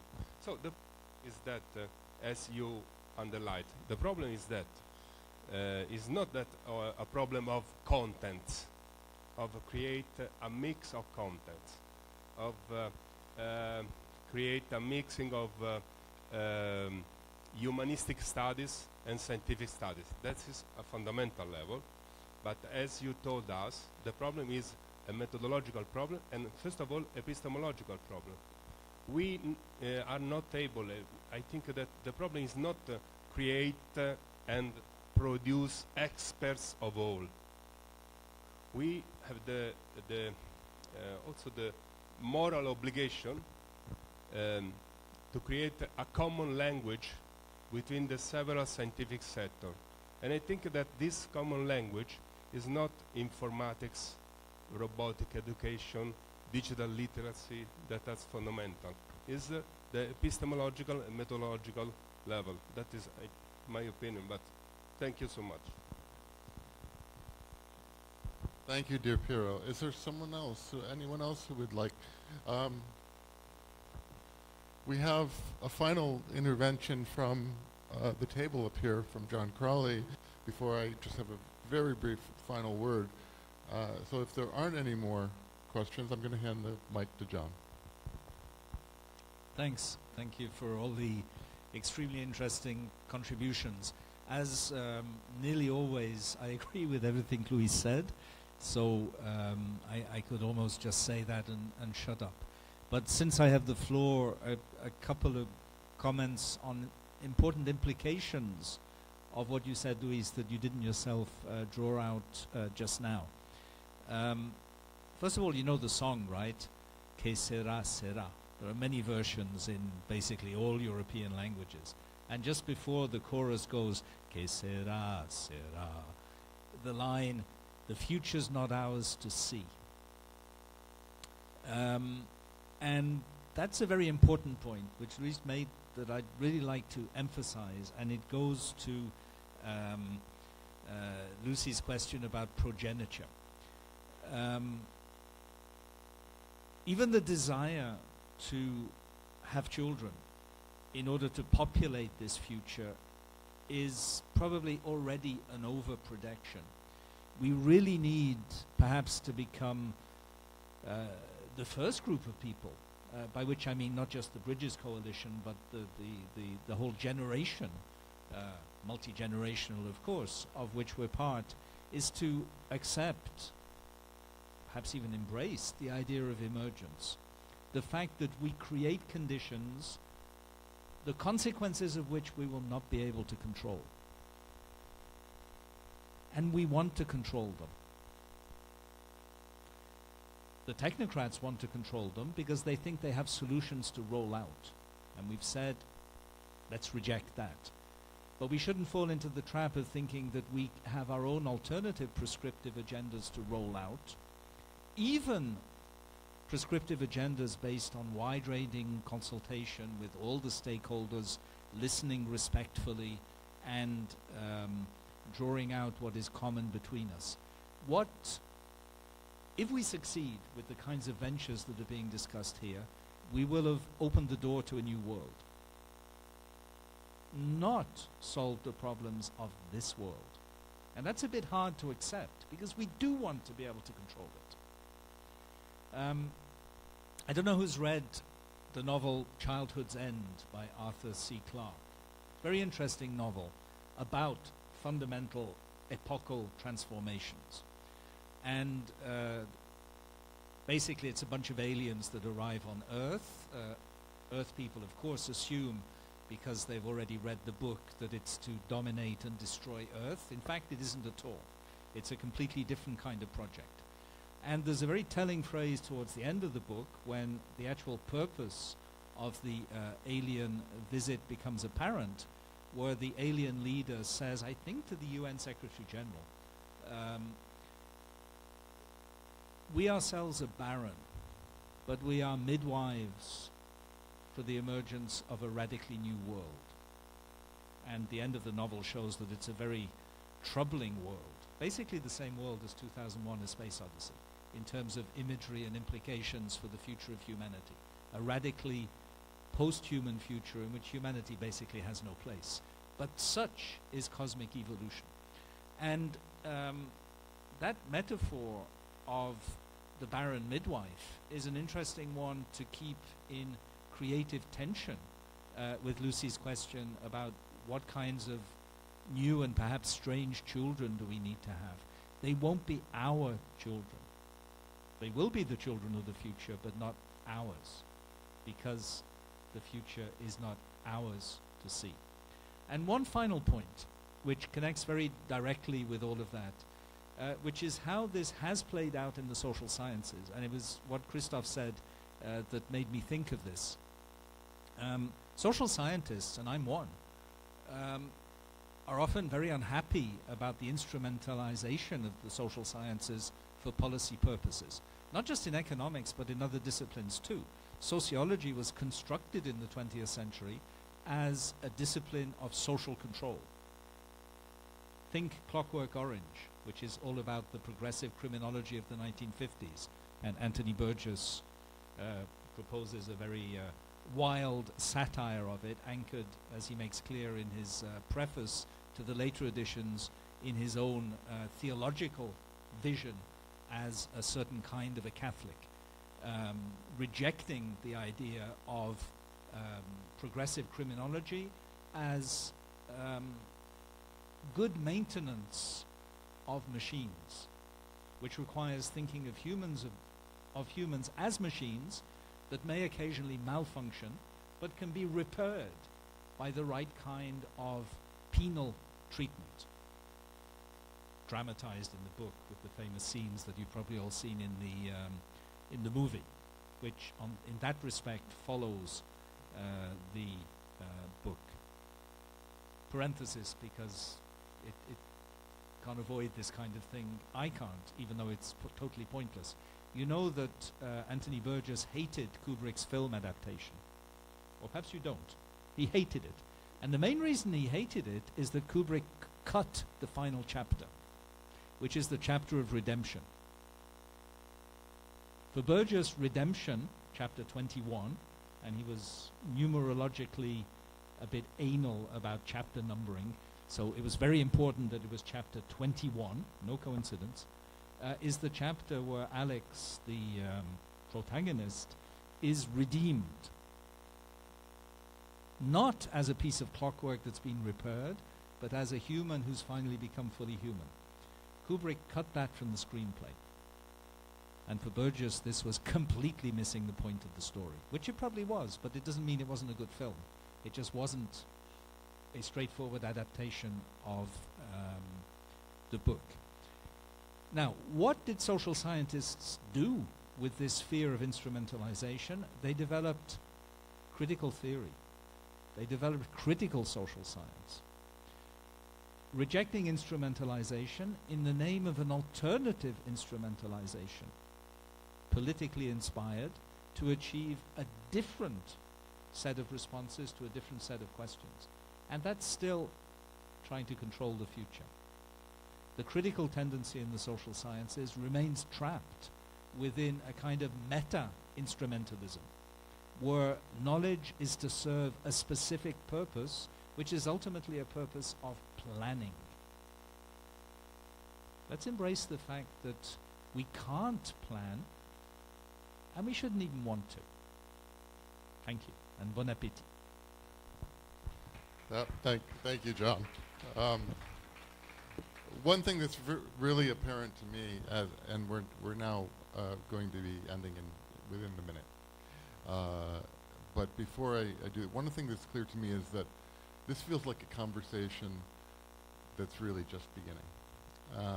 I look forward to continuing the conversation. And I'd even like to maybe make a suggestion, because it feels like we really need to follow through on this. I'm in the process, together with Future Earth in their Pathways Forum series, of trying to identify different foci for future Pathways Forum Bridges Future Earth team-up events. We had one last month. We'll have another one later this year. This seems to me to be the kind of conversation that would be really great in that context to continue. So I'd like to invite everybody here to consider rejoining us in the context of a future Pathways Forum Bridges Future Earth team-up event, which I'll have to discuss with them as well, but I think my sense of the way our discussions have been going, I think they'd be very keen for this as well. And so let's not see this as an end that feels unsatisfying, because there's so much more, I think, that would be worth unpacking here. But actually as a step towards a continuation where we can take this rich discussion a step or two further. So I want to thank you, everybody who's joined us online, and I want to thank Luis and John for their interventions and contributions, and thank you for our very patient Apheleia participants in the room here today. I hope that you found this interesting and worth thinking about more. And let's all go get some lunch now, I guess, right? All right, thanks. Thank you, everybody. Thanks, Inez. Thanks, Kate. Thanks, Christoph. Thanks, Lucy.